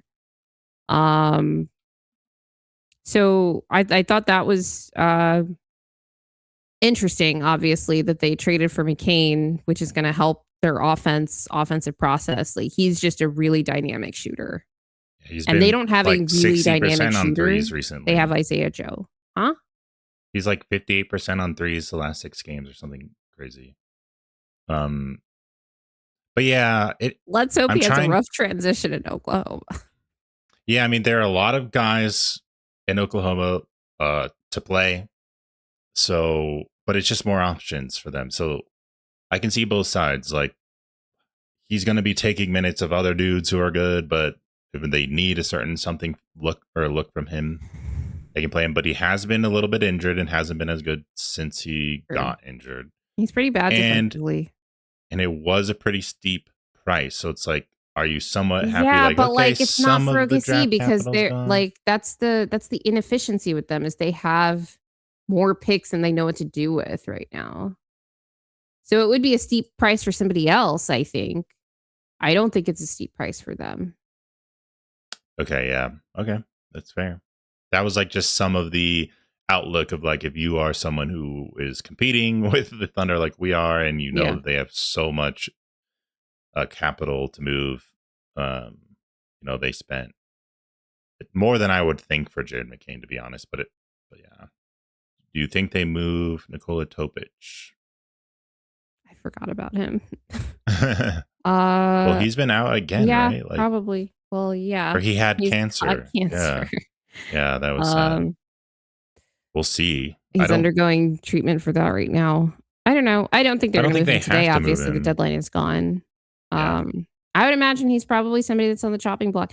And let me see here. I don't know. I don't remember the logistics here, but Ousmane Chang is no longer an OKC Thunder. Like, he's out, which helped make room for this move. They also acquired Mason Plumlee from the Charlotte Hornets. I think Yeah, that that's was what it funny was. Is they too. traded Usman Jang and like seconds for Mason Plumlee. So now they have more big depth, and But Mason Plumlee's is not on the Thunder. he's on the Like Thunder. he's not staying with them, is what I heard. Oh, really? Yeah, yeah. So But maybe I saw it wrong. But I'm pretty sure I saw that he was not going to be actually with no, I believe that you saw that. I would them. just be confused from OKC's perspective why they do that. Let me look for Usman Jang's Yeah, he was waived. Yeah, he was contract. waived. He was waived by Charlotte. Or Um, Plumlee was waived by the Thunder. huh. Second deadline in a row, they do something like that. But they didn't get any Yeah, draft capital in exchange. So what was I the think it's purpose just the of that? roster. They're not going to use him. They don't think he's good. I don't know. They don't think Usman Jang is good. Yeah, or Let Plumlee. me see. Let me go back to the Thunder page. Um, and just see exactly the details of that Plumlee trade. Yeah, Usman Dang's on the Bucks. Oh yeah, the Bucks are just taking like whoever. They're like, bodies, please come. Okay, Mason Plumlee. Okay, so OKC gave the Hornets a 2029 second round pick for uh like along with Usman Jang to get Plumlee, and then they waived Plumlee. What I don't understand is why. So maybe they're trying to get under the luxury tax too, because Usman Jang made $3 million more than Plumlee because he was on his like rookie contract. But I want to see where the Thunder actually sit with respect to the luxury tax. I don't think they were above it. Okay, they were. They're currently only 1 million under the luxury tax. So that's what it was. It was Gotcha. Even OKC is like, we're in salary shedding mode right now. That's It's rough funny. out here in the NBA. That means 19, and they had one more. They had too many people on their roster, so they had to get rid of Plumlee anyway, or they had to get rid of somebody, and it was Plumlee. Yeah, exactly. Yeah. That's interesting. Yeah, so even OKC was just like salary shedding mode with that move. I was like, oh no, they've got like another big that can like help them survive the next, few weeks without SGA, because he is going to be missing the All Star game and a few games through the All Star break or after the All Star break with an abdominal strain. And yeah, we saw them wild. versus the Spurs, and they ended up making that game close late, but like they looked like garbage for most of that game. It didn't help that literally everybody in their top like 10 rotation sat, though. It wasn't just SGA missing, it was everyone out. It was like Chet out, it was either Chet or iHeart, and it was just it was like 10 players. It was like crazy. Yeah. They totally punted that game. I hate to give it to them and be like, yeah, you guys are all really injured too. I'm so sorry for you. No, I don't. They're not. Thing, like they chose to sit that game. SGA just got injured, like for real. And J-Dub was obviously injured in our last game with them, which Chet and all them were Denver. But no, like that was like let's just punt this one and like use it to get rest. Yeah, so I'm annoyed that they got Jared McCain, but it's more of like a question mark to me. I think like it's way more likely that it's going to be a positive move for them. Like that offense needs some help. Maybe it didn't look like that when they were playing Denver, because I know they hit everything. Everybody's offense looks great against Denver except the Pistons. Yeah, the Pistons are rough. I'm glad we're done playing them for now. Yeah, I mean they didn't. It's not like they're going to lose much trying to play him, other than like maybe you're not giving those minutes to Cason Wallace or something, who can light the Nuggets on fire as well, as we saw. I mean, it's going to be Isaiah Joe. Isaiah Joe and Aaron Wiggins are going to be replaced by Jared McCain. Yeah, the rich get richer, as HMES points out. So yeah, I'm just hoping it for the best, and just more depth for them sucks. Like I was not happy. The two trades that were the most upsetting were this one and the Wolves trade. Yes. Do you want to get to that one before we get to the Warriors then? The Wolves trade? Yeah, let's go into that one. Yeah, let's go into the Wolves trade here. And it's a series of things because the Wolves were busy over the last few days as they were in constant trade rumors in pursuit of Giannis Antetokounmpo. First thing that they did was enter a 3-team deal with the Pistons and the Bulls. And it seemed like the goal of this deal was to get under the luxury tax, get under the first apron. And a lot of reports were coming out that it's like, well, if we get under the first apron, it makes it easier to trade for Giannis because we could potentially take back more money in a trade than we send out, which is like one of the perks of being under the first apron. In order to do that, they traded Mike Conley to the Detroit Pistons. Chicago threw in Kevin Huerter and Dario Saric, who they had gotten from, well, both of those guys from Sacramento. Obviously, Kevin Huerter they had gotten from Sacramento, I think, over the summer. In addition, Detroit got Minnesota's 2026 protected first-round pick swap, which will convey because the Pistons are probably going to finish the season with a better record than the Wolves. And then the Pistons sent Jaden Ivey to Chicago. When I saw that Jaden Ivey, like obviously this graphic makes me think, wait, Jaden Ivey to the Wolves, and that made me really excited because it meant okay, they're not going to get like a real good guard. Right. But no, Jaden Ivey is on the Chicago Bulls now.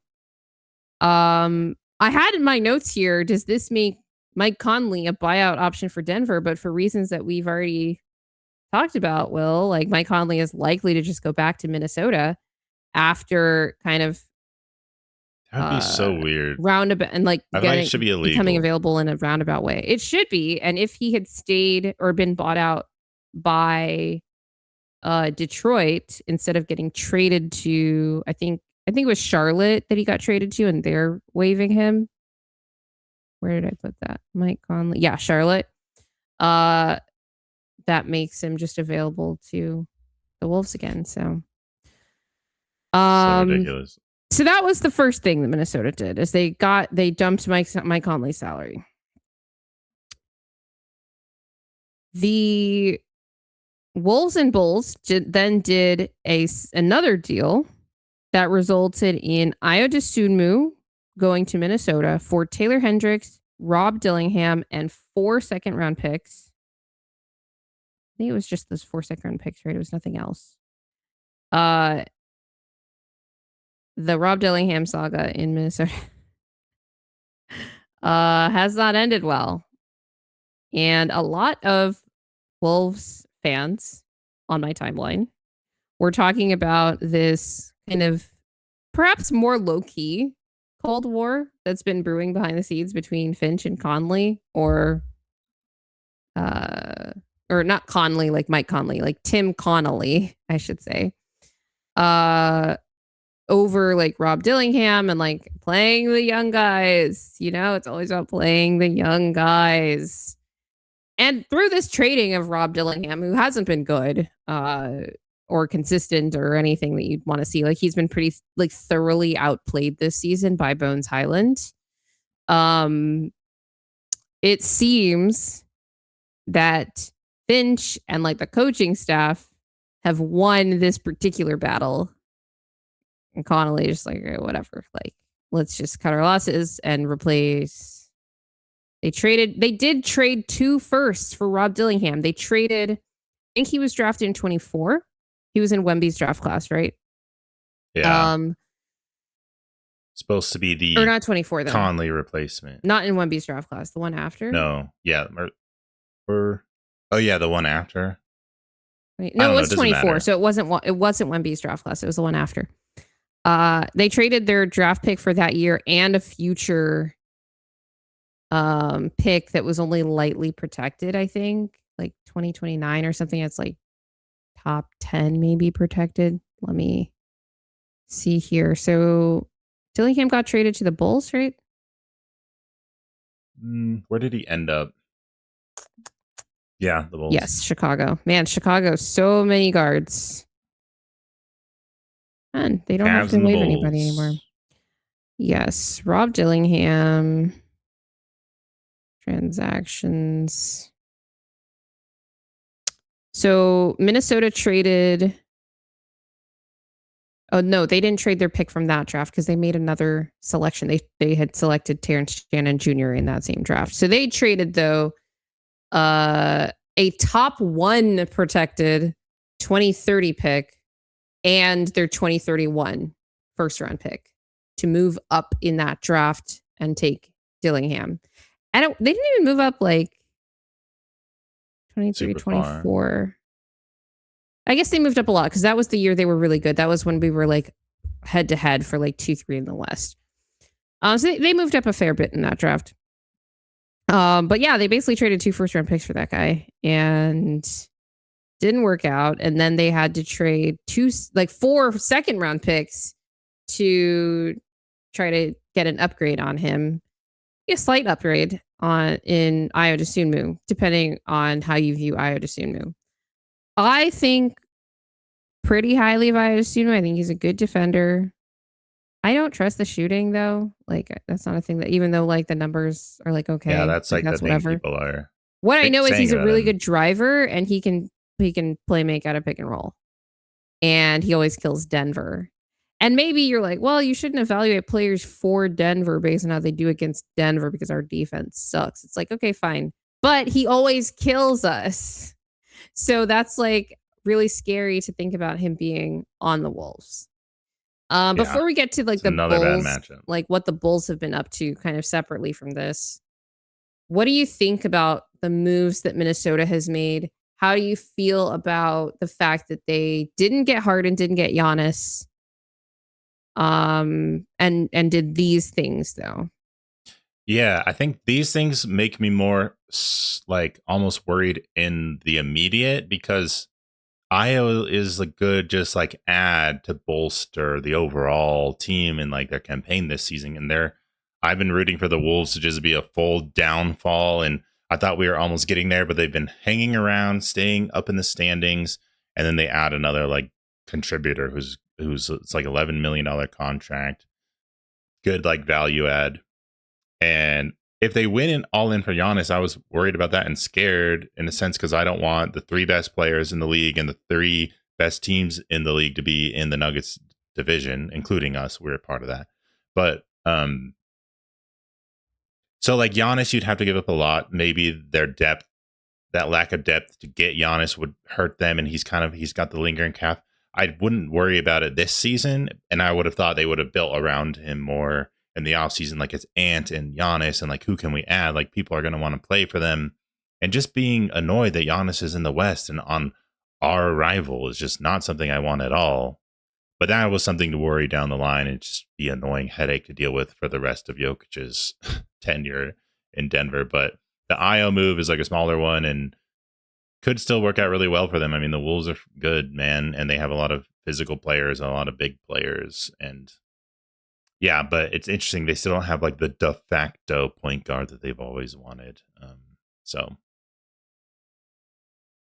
Mike Conley, he's available.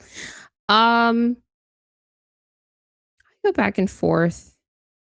I feel like these like smaller moves in the margins, particularly like it's like Ayo's not your like de facto point guard or whatever. You're still relying on like Ant to just become a better kind of floor general and playmaker than he is. And you kind of, that needs to happen regardless. And that's coming from me who has like, I'm on the like point guards matter agenda like 99% of the time. I think I would have felt better if they'd gutted their team to get Giannis. At least better about this season. Like I think the Wolves are. Yeah, I agree. And I was kind of looking forward to them getting rid of Naz Reid. Yeah, like it being included in a Giannis trade. Yeah. Yeah. So that's the downside of it. I feel like I have mixed feelings about this. And like they could still just go after him in the summer. I don't think that they'd have the best package. But they have like a reasonable one. Like you could imagine a team being like, okay, you don't have as many like interesting young players, and you don't have that much draft capital, but you have some draft capital, and you have guys that we could flip, like Nas, like Jaden McDaniels was reportedly somebody that the Bucks were like, he has to be in that deal. And I tend to agree. Like, you want Giannis, like, just give up Jaden. Also, like, imagine Giannis in the cramped spacing of like a Julius Randle and Rudy Gobert front court. Like, I was kind of salivating about it, honestly. Yeah, I'm glad. Yeah. Didn't you put the Wolves 1 for like most scared of Giannis destination? I don't remember, but all these points are valid. Looking at this was last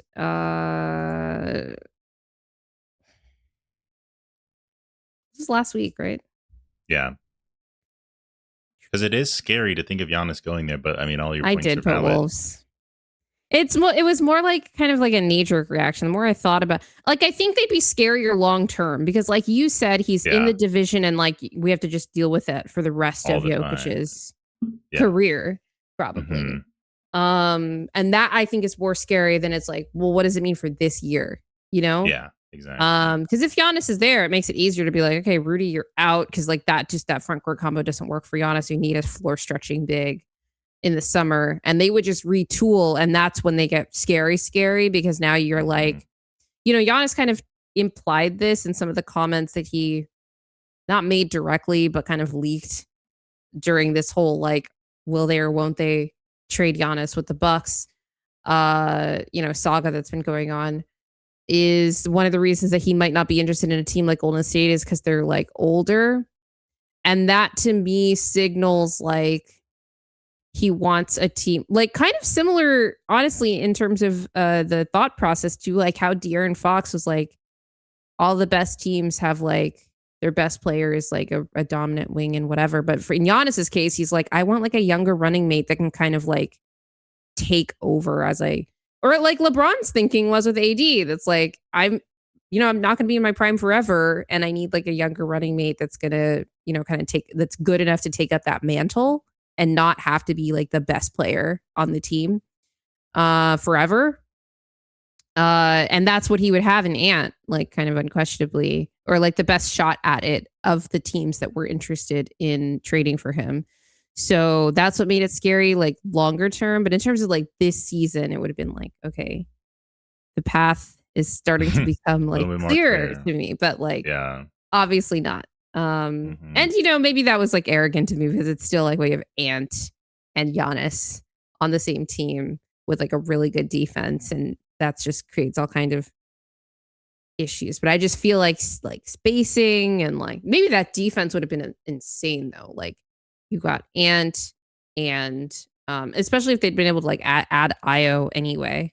You've got Ant, you've got all these point of attack defenders, super athletes. You've got Rudy and Giannis. Even if like Julius probably gets included in that trade, if we're being honest, because they're not playing him at the 3 defensively. So it probably would have been like Julius, Nas, and then they just take back more money. It would be difficult to give up Julius, Nas, and Jaden, and that's probably what part of the holdup was for Minnesota. But I also think the Bucks weren't trying to get rid of Giannis for real. Apparently, so neither do a bunch of teams that told Jake Fisher that they don't think the Bucks were serious. Yeah. That was pretty funny. Which is like not surprising when Giannis keeps like kind of being wishy-washy with what he puts out there, not even officially, but just like leaks out there about like, I mean, if they could make us a contender this summer, like I would stay here 100%. My dream is to retire a Milwaukee Buck, all this stuff. It's just like, whatever, dude. I don't care anymore. Yeah. I can't believe we're still on this saga. Like I only care in so much as like, please don't go to a rival in our division.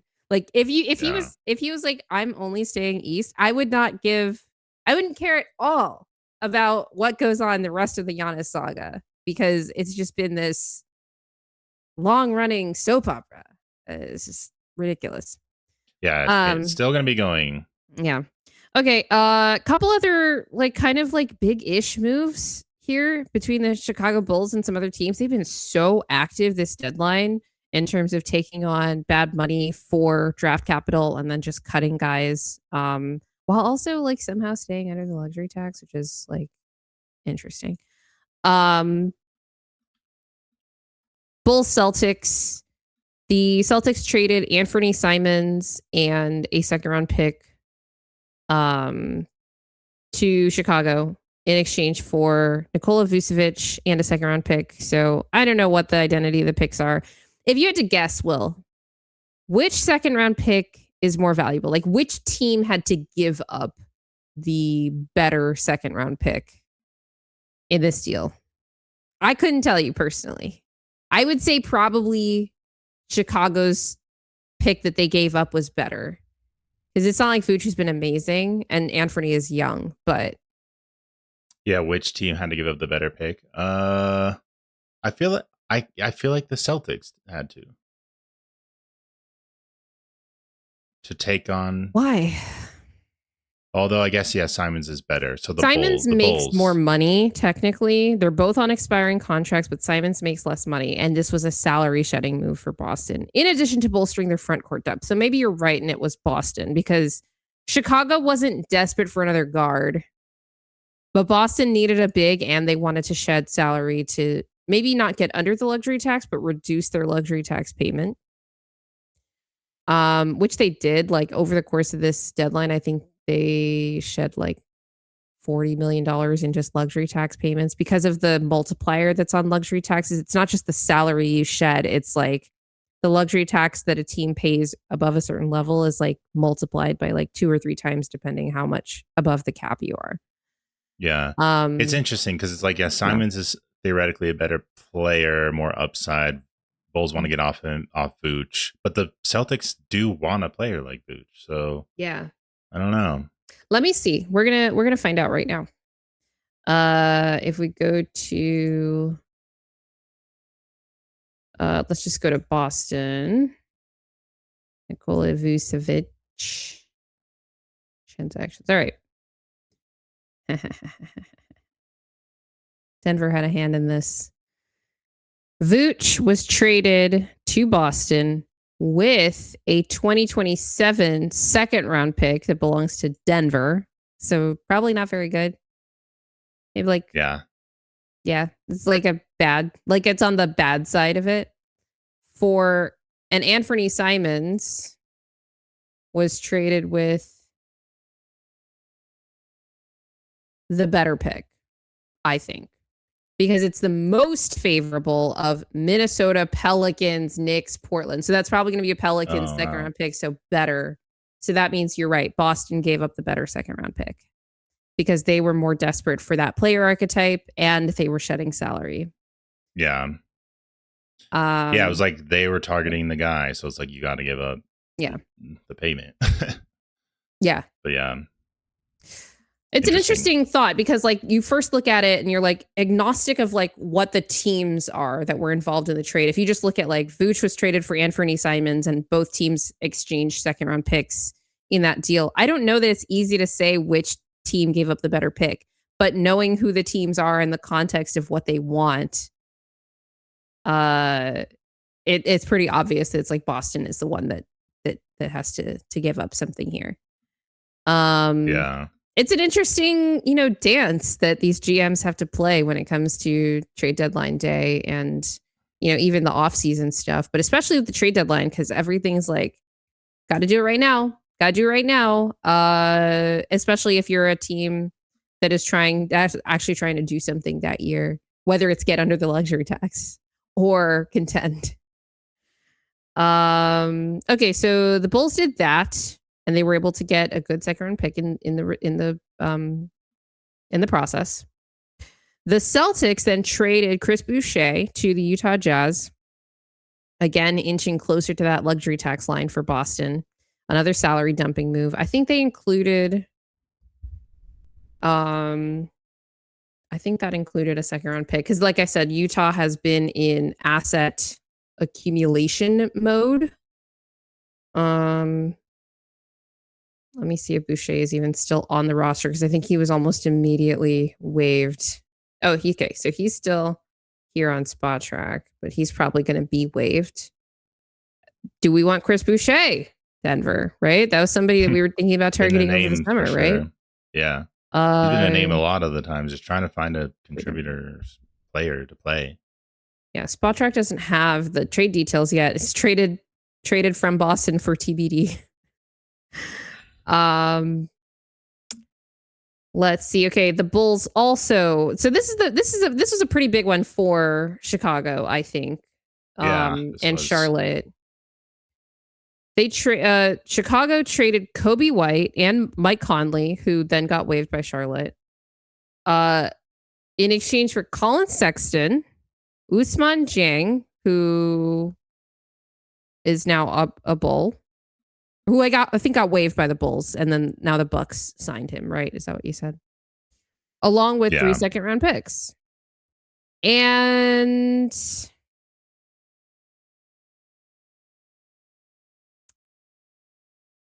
I don't get this because everyone's been talking about how like Chicago has way too many guards. Like their roster is very much imbalanced when it comes to like positionally.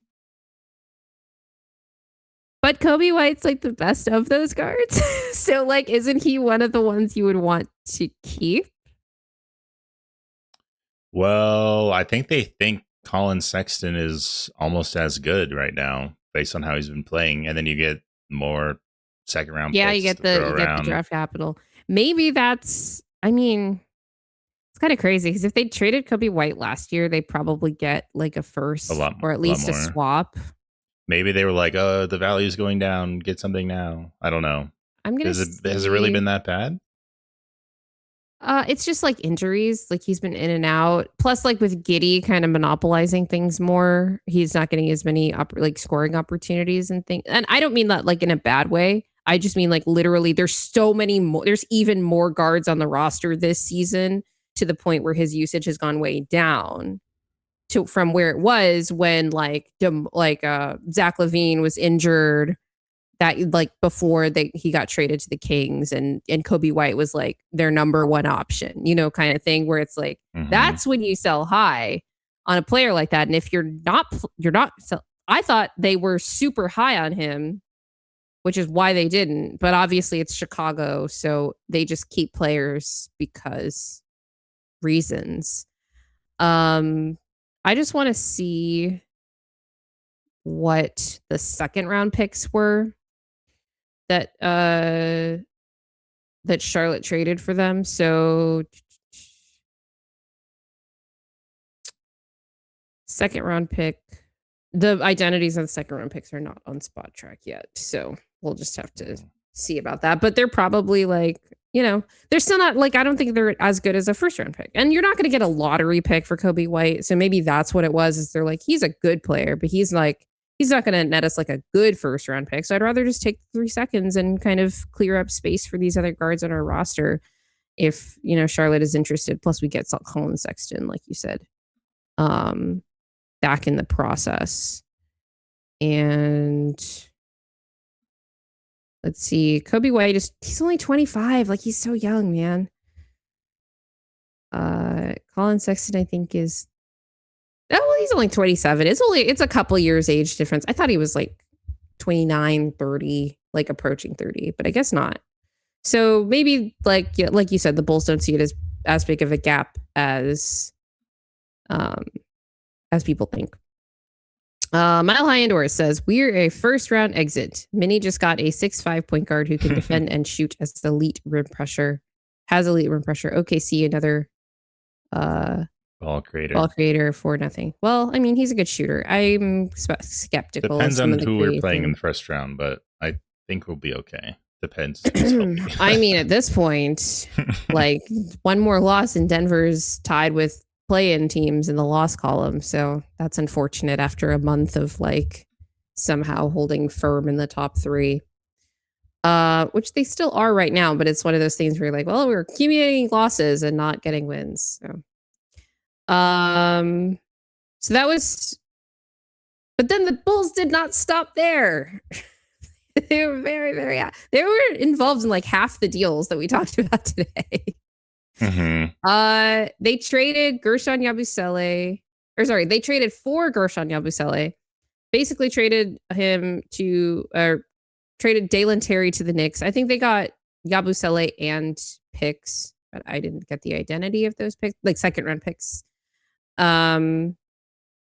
Which was then followed up by, just to talk about what the Knicks did this deadline, they traded Dalen Terry and 2 second round picks and cash to the Pelicans for Jose Alvarado.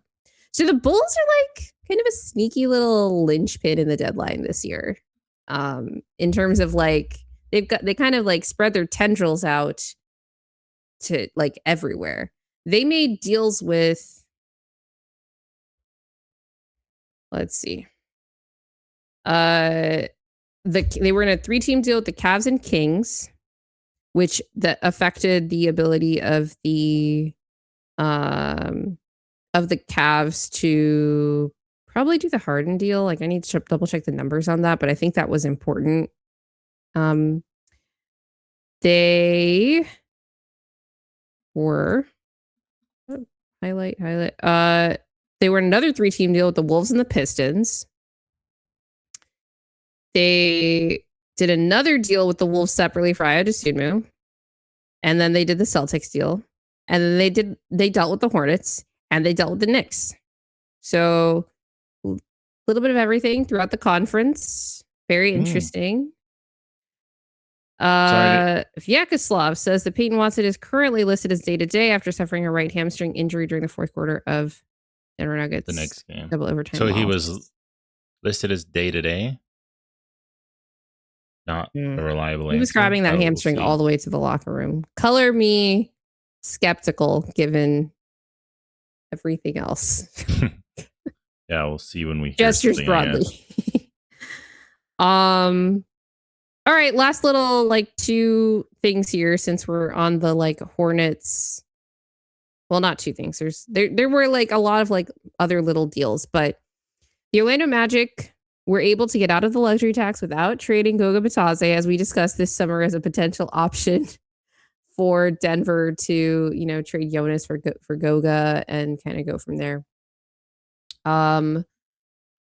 That got Orlando, like I said, out of the luxury tax. The Hornets got Tyus Jones, cash, and 2 second-round picks, which is like, man, 2 second-round picks to dump a minimum contract when you're also getting cash. Maybe explains why it took a 2032 to dump Hunter Tyson, like, because that's a really good second-round pick, or at least like theoretically, which is like what you're working off of when you're talking about like picks that far off in the future. And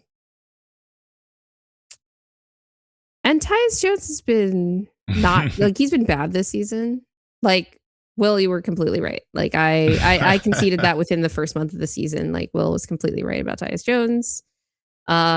He could not fix Orlando though, even at his best. I will say, like Orlando has just been, and like Paolo has been like a disaster this season.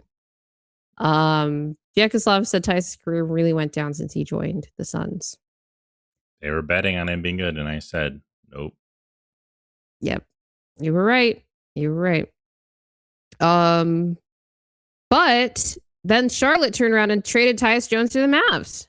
I was like, man, Orlando, like you probably didn't have to give up stuff. Like I think the Mavs might have traded stuff for him. For Tyus? Or at least didn't let's see.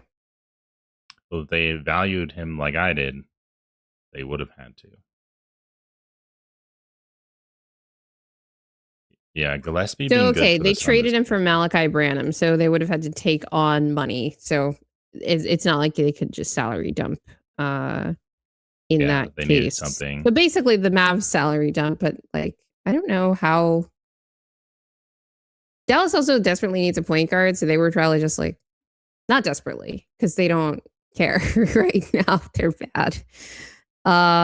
They were probably just trying to get into the luxury tax, because if we recall, back to the beginning of the season, there were 2 teams that were above the second apron. They were the Cleveland Cavaliers and the Dallas Mavericks. And now both are under the second apron. And now Dallas is under the luxury tax. So that's exactly what it was. They wanted to dump Malachi Branham in Charlotte. I just want to see the difference in their salaries. It's not that much. It wouldn't have been. I think they were under the luxury tax even before this deal, actually. So that's interesting. But I guess they were just like, sure, we'll take Tyus. Just get further under and call it a day. Mavs, man. I don't know why Charlotte did it then, because they took on money. Yeah. Maybe they wanted Branham, but the Bucks are on a buying spree now that they're not trading Giannis, so they took committed to building around him again. They took on money from the Suns in Nick Richards and Nigel Hayes Davis in exchange for Cole Anthony and Amir Coffey. Yeah, the Nick Richards money was something that the Suns were looking to shed.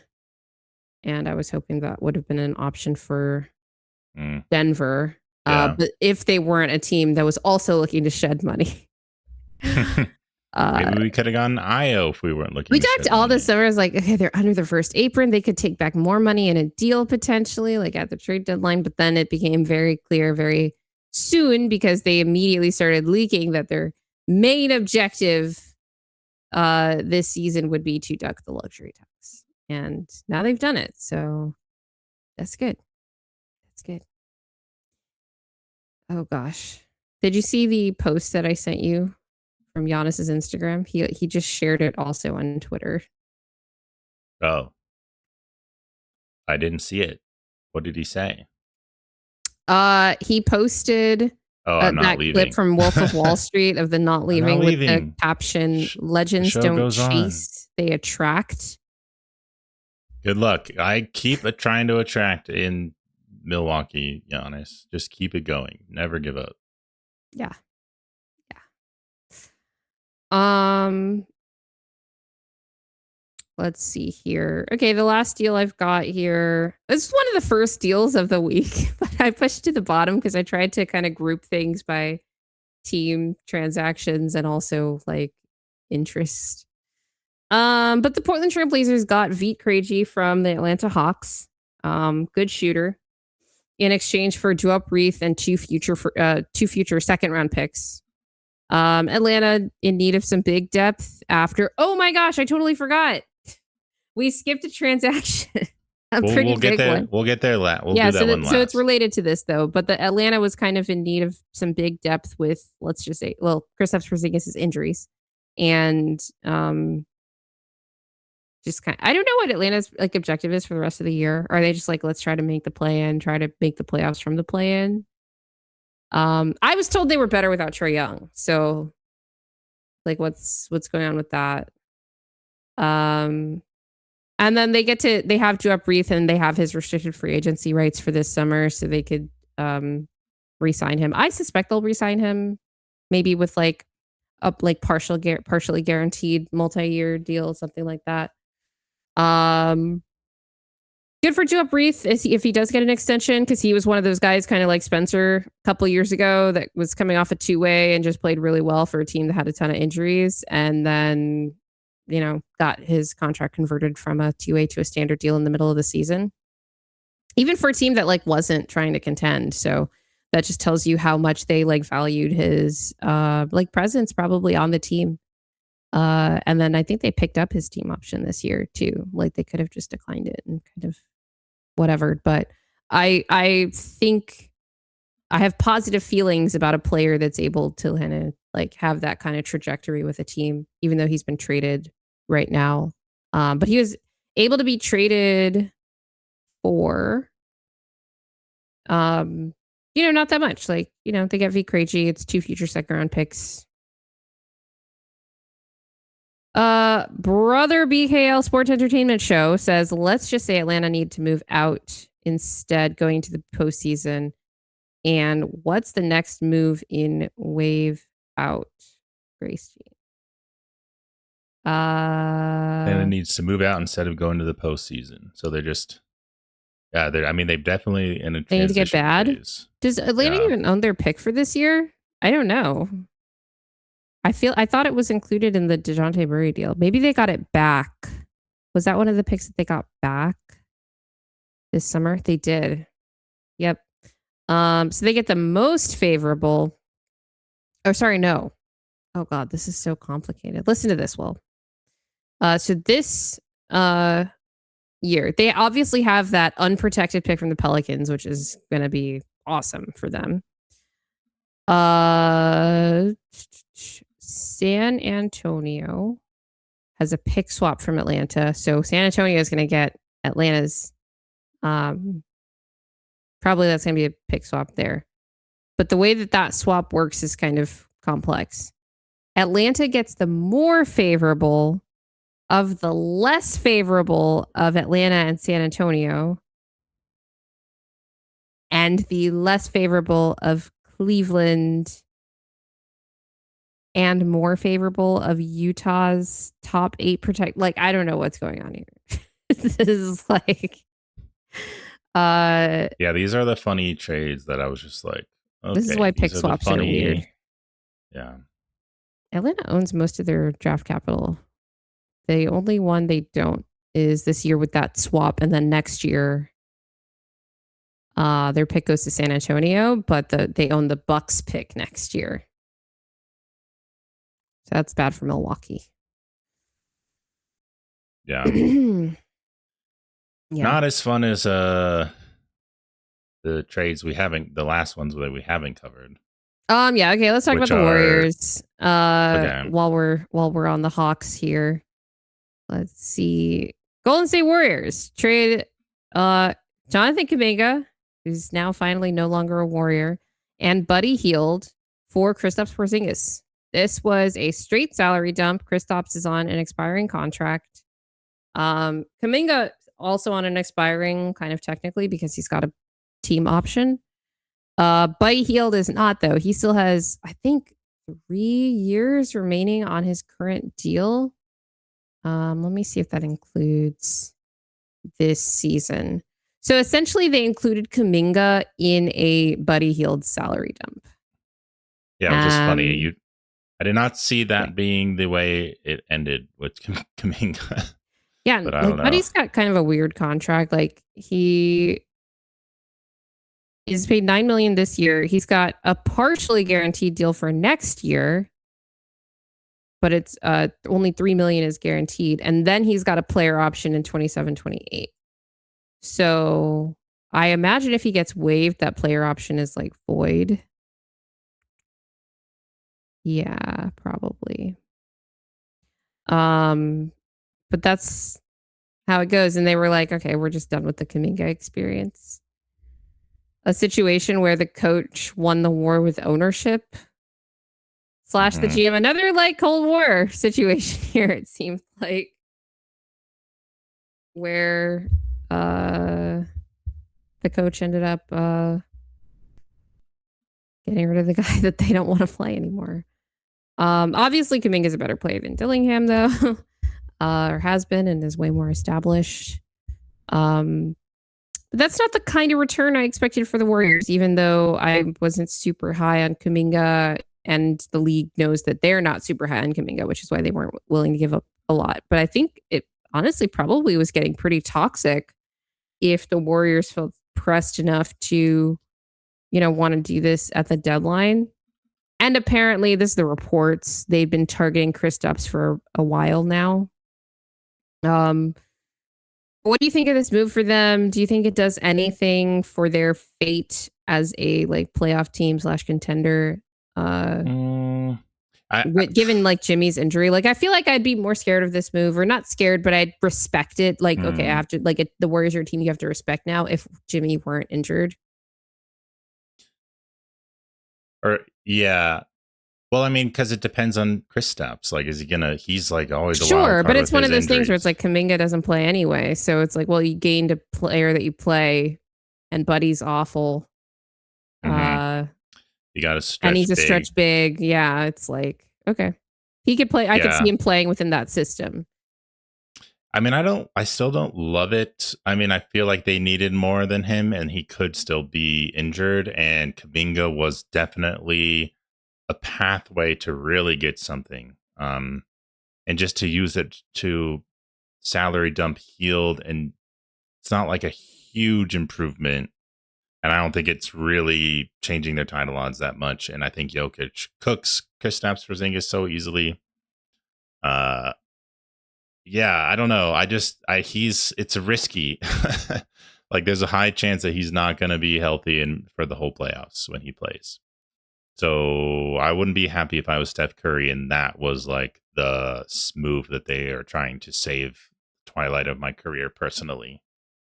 But it's better than nothing, as the Warriors fans have been lamenting or possibly hoping for Giannis, and they did nothing or till late into the offseason, and then they did get Al Horford and such. But right now, it's not that exciting for me. I feel like it doesn't change too much. I'm happy that they get older worse. again. It's just kind of like, all right, we get it.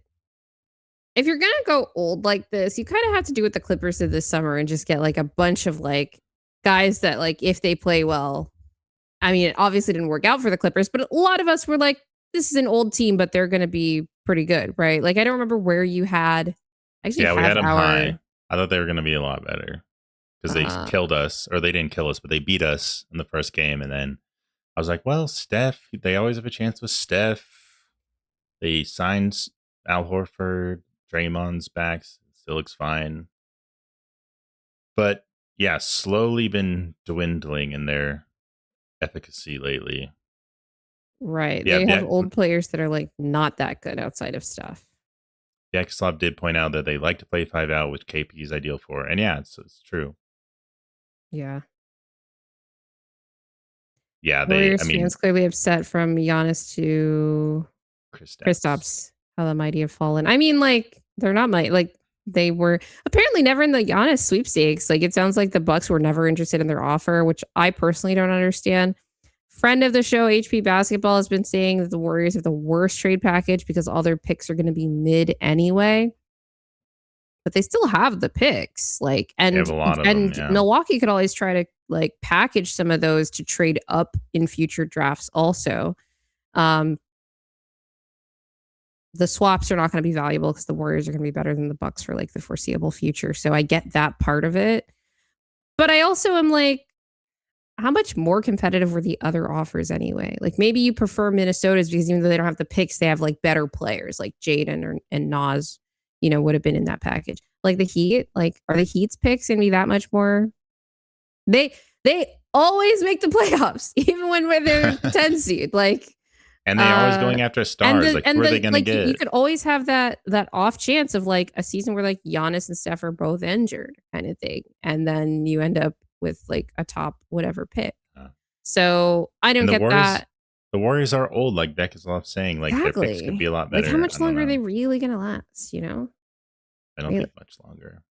I feel like the Warriors are like Heat West now that I think about it, in terms of like where they're always going to be just kind of like in the mix, never like super high or whatever. So maybe like you would view those packages similarly.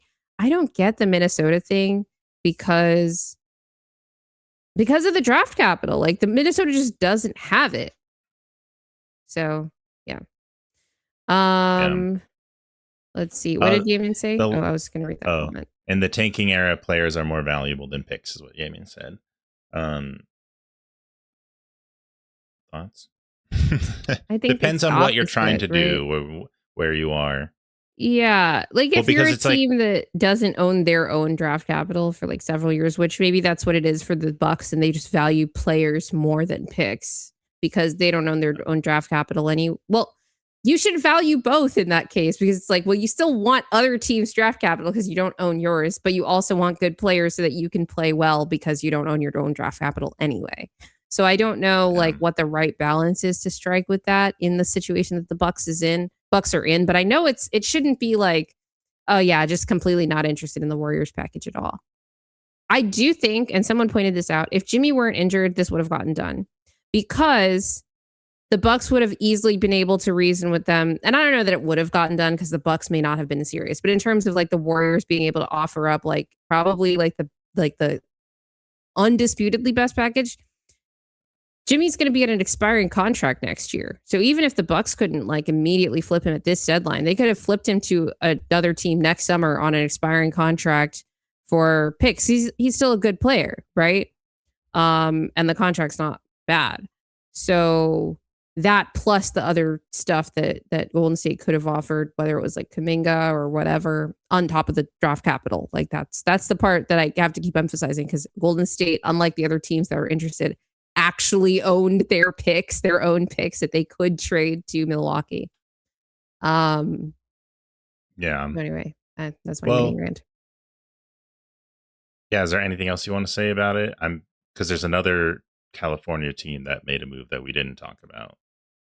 Oh no, go ahead. The I Lakers. don't remember.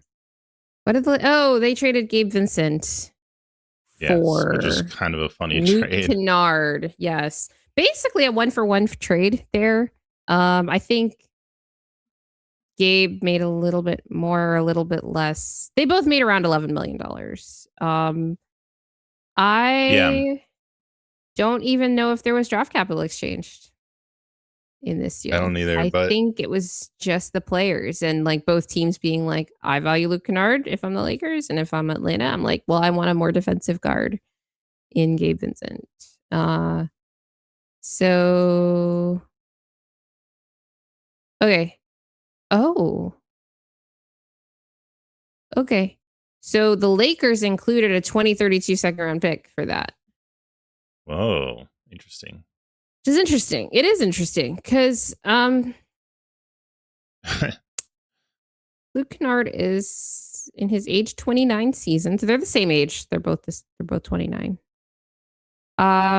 He's a better shooter, a way worse defender, has been played out of playoff series before. I kind of don't get it, especially giving up like a future second round pick if I'm the Lakers. Well, I mean, Gabe Vincent has been really bad for them, like in every right, way. But it's like, how much better is Luke Kennard going to make you that you're willing to give up? I'm not talking about, like, again, I don't care about contending teams waiting on that draft, but it's like you could use that on like a tangible improvement for the team, or like not on its own, but like package it in a deal for like a tangible improvement for the team. I think that they think his shooting is going to be a tangible improvement for this team that is struggling to shoot, to be honest. And it's weird because it's not like an all-in move to win a title necessarily, but they're like trying to do something to get a little bit better on the margins. And it's not like they're trying to do it for LeBron. Move. It's like a too much in move, in my opinion. Okay. Yeah, I mean, it just depends on how much you think Luke Kennard's shooting is really going to make a difference for them this season. LeBron's probably not coming back. That was another like report that happened. They seem like they're butting heads. That was reported today that he's definitely not coming back to the Lakers. There wasn't anything that said definitely not, but it seemed, or there was a report not today, but yesterday or a couple days ago that said he and Jeannie Buss are just not getting along, and he's going to finish the season out with the Lakers. Like, yeah, and I guess they could get rid of her, and LeBron would sign for some smaller contract next season. I think he's going to stay in LA. Yeah, he could. I don't think Savannah's trying to move to Cleveland. We'll see. It wasn't a great move for the Lakers, so it is nice to finish with that with some Lakers hate. I will say the Lakers, they didn't get under the luxury tax with this move. They're over by like $6 million. They could have just salary dumped Gabe Vincent and got out of the luxury tax. And that might have been, I mean, maybe maybe their new ownership just doesn't care about the repeater. It's not about this year's luxury tax. But what you want to do is in years where you know you're not like title team, and maybe Denver, you want to be under the luxury tax so that the years where you're over it, when you're like spending money, like a lot of money to contend, you don't get extra luxury tax penalties on top of the penalties that you're going to get. And this is my like GM trying to do right by the owner brain talking. Obviously, like fans shouldn't care about this part, but I don't get giving. If you're going to give up a 2032, like you better hope Luke Kennard is the guy you think he is and not the guy that I think he is. Yeah, I think they think he is not the guy that you think. So we'll have to see how that turns out. But I don't think it's going to make too much of a difference. They're definitely sliding and struggling right now. And apparently LeBron is not happy with the Lakers. So, When is but LeBron LeBron's ever still a happy? professional and all that. And maybe Yeah. he'll go to the Cavs. Like Yaman just said, Harden, Donovan Mitchell, Mobley, and LeBron next year. Yeah. That'd be crazy. Especially if LeBron's willing to take a discount. Yeah, I don't. It's not going to change too much about the Lakers. Like they were better than I even thought to start the year. I didn't think they were going to be very good. They're not better than I now thought. They're just winning a bunch of close games. Like they have a negative point differential right now, Will. They're definitely getting more to the point that I thought they'd be at, just slowly deteriorating in a way. Yeah, we just need the record to catch up. Yeah. Yeah. Let's see. Just refreshing the timeline to see if we don't miss anything else here. It's funny, it's only a half hour past the deadline. Usually there's still like news of stuff coming in or like secondary things like guys getting waived. And we got a few of those, but for the most part, it's been past the deadline. Oh, is it an hour and a half? Oh, it's an hour and a half. My bad. Okay, that's fine. That's why. I don't know time. I'm always trying to convert different time zones in my head. Yeah. So. But yeah, the Nuggets did do something. They did what they needed to do. Hunter Tyson is no longer taking up a roster spot. That is pretty. Well, we didn't care about the roster spot to me because we had it. We still have an open roster spot. Yeah, but it was like they weren't gonna let Spencer Jones be that last roster spot, in my opinion. So they were gonna have to get rid of someone. I think they would have if they were under the luxury tax anyway. Yeah, they would have just done it. I think the luxury tax was way more important to them than the roster spot. Mm-hmm. Yeah. Yeah. No. Yeah. Well, that was why. But I also do think that they know that they want possibly an actual guy who can play off the buyout market too, in addition to Spencer Jones. And Hunter Tyson had no future with this team. It just was what it was.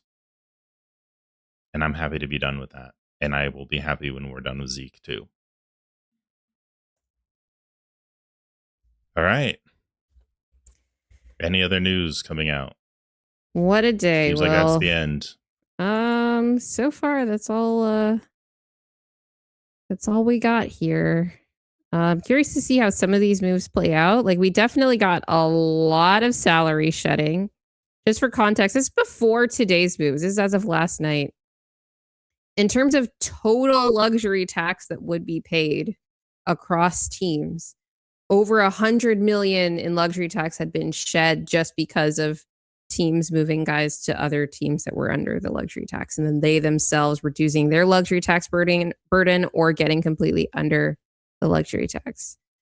And I just thought it was or would be perhaps a little ironic if all of the super cheap teams that pushed for these changes to the CBA in terms of apron restrictions and increased enhanced luxury tax and repeater penalties in the new CBA got less in luxury tax payments because all the teams that are under the luxury tax line get payouts from the teams that are over because their plan worked too well and more teams decided to go under the luxury tax line. So we're doing great, folks. Any chance we waive Zeke? I would say no. I think next year. Ask me next year. Yeah. Definitely going to try use him even this year as a forward and see if we can shore up that position a little bit for the regular season. They should have played him at the 4 against the Pistons. Especially with Spencer out that game, it didn't really... Like, I get it. Yeah, we had no signs. Jokic clearly doesn't want to play with Zeke. Like, I think it's pretty obvious. That's why he didn't play in the game against OKC or in the game against the Pistons, despite Spencer sitting a game because of trying to preserve eligibility. But with AG out, now Peyton out, we've got Spencer back now that he's been converted to a standard deal. But Cam is still out. Like, we have no forwards. We have no forwards available outside of Spencer Jones. Like, Zeke should play. And I don't really care if Jokic doesn't want to play with him. Like, he kind of needs to get over it. Because regardless of, like, what I think of Zeke overall as a player, it's like we just need bodies at that position to get through some of these games. Otherwise, it's just a little ridiculous to go against a team that has, that sort of formidable of a front court with 4 guard lineups. Just don't do that again. Super physical and big, and we're or you will be hearing from me, David Adelman. Yeah. And I know he hears it because he is so online. And we know that. Adelman's online. His press conferences. Yes. Yeah. And maybe that's like, how much more tweeting did I need to do you think, about the Peyton-less, Jamal-less, non-Jokic lineups? Oh, those lineups, I know. It's tougher I don't know that when... he actually saw my tweets, but I hope he saw somebody's that were kind of feeding off of this thing that had been annoying me for over a month now. Yeah, those minutes always kill me. It's like I wonder what's going to happen now with Peyton out, though. If he just goes back to what he was doing, or if he changes Jamal's rotation back. Because I know Jamal talked last game about how he likes being able to play longer through the first quarter and then coming back like midway through the second instead of breaking it up because he's got to play with the bench at the top of the second and fourth quarters. But it's like, we don't have any creators on the floor because we have too many injuries, man. So you got to just like suck it up kind of thing. Or, or what? I don't know what they're going to do. Yeah, because we're already like struggling to find people to do stuff. We don't have Cam to create also. When is he coming back? Jamal's like the only one. I don't know. But if he came back, that would help a lot. Like that would answer a lot. It would, because it would be like, okay, question. I feel a little bit comfortable with Jamal off the bench now. Because those lineups were pretty good. It's not like Cam was like creating on ball a lot. It's like he was like a good kind of he wasn't initiating, but we would basically just like keep running him off of pin downs. And then he wasn't like shooting off of that, but he was creating for others off of it. Yeah. And like initiating like secondarily, if that makes sense. I don't know. For whatever reason, it was working. Giannis posts like a Facebook parent. Just read that somewhere. All right. Anything else? Anything else you want to say about the trade deadline, about the Nuggets? I'm glad that we got Spencer. I'm glad they didn't not sign Spencer. That would have really sucked. Yeah. I'm glad that that's over and is official. That's pretty fun and exciting and good for him. He can change his LinkedIn to professional NBA player full time. Yes. Go Cardinals. Go Stanford Cardinals. There you go, fellow Cardinal for you. If you guys made it this far, you guys are the super duper real ones for real. If you like our content, please remember to hit the like button, hit the subscribe button, as well as the notification bell. Leave us a review on your favorite podcast platform. Follow us on Instagram and TikTok and all the socials. And we need to post more. I know. I've just been so busy. One day we'll post more, but you guys should follow us so that you're already following us for the day that we start posting more. And always remember that winning is fun and losing sucks. Especially losing the trade deadline, which thankfully, well, I don't know. Maybe Denver did. We'll find out in 2032. No, we definitely did lose the trade deadline. That's We're fine. Who's the biggest?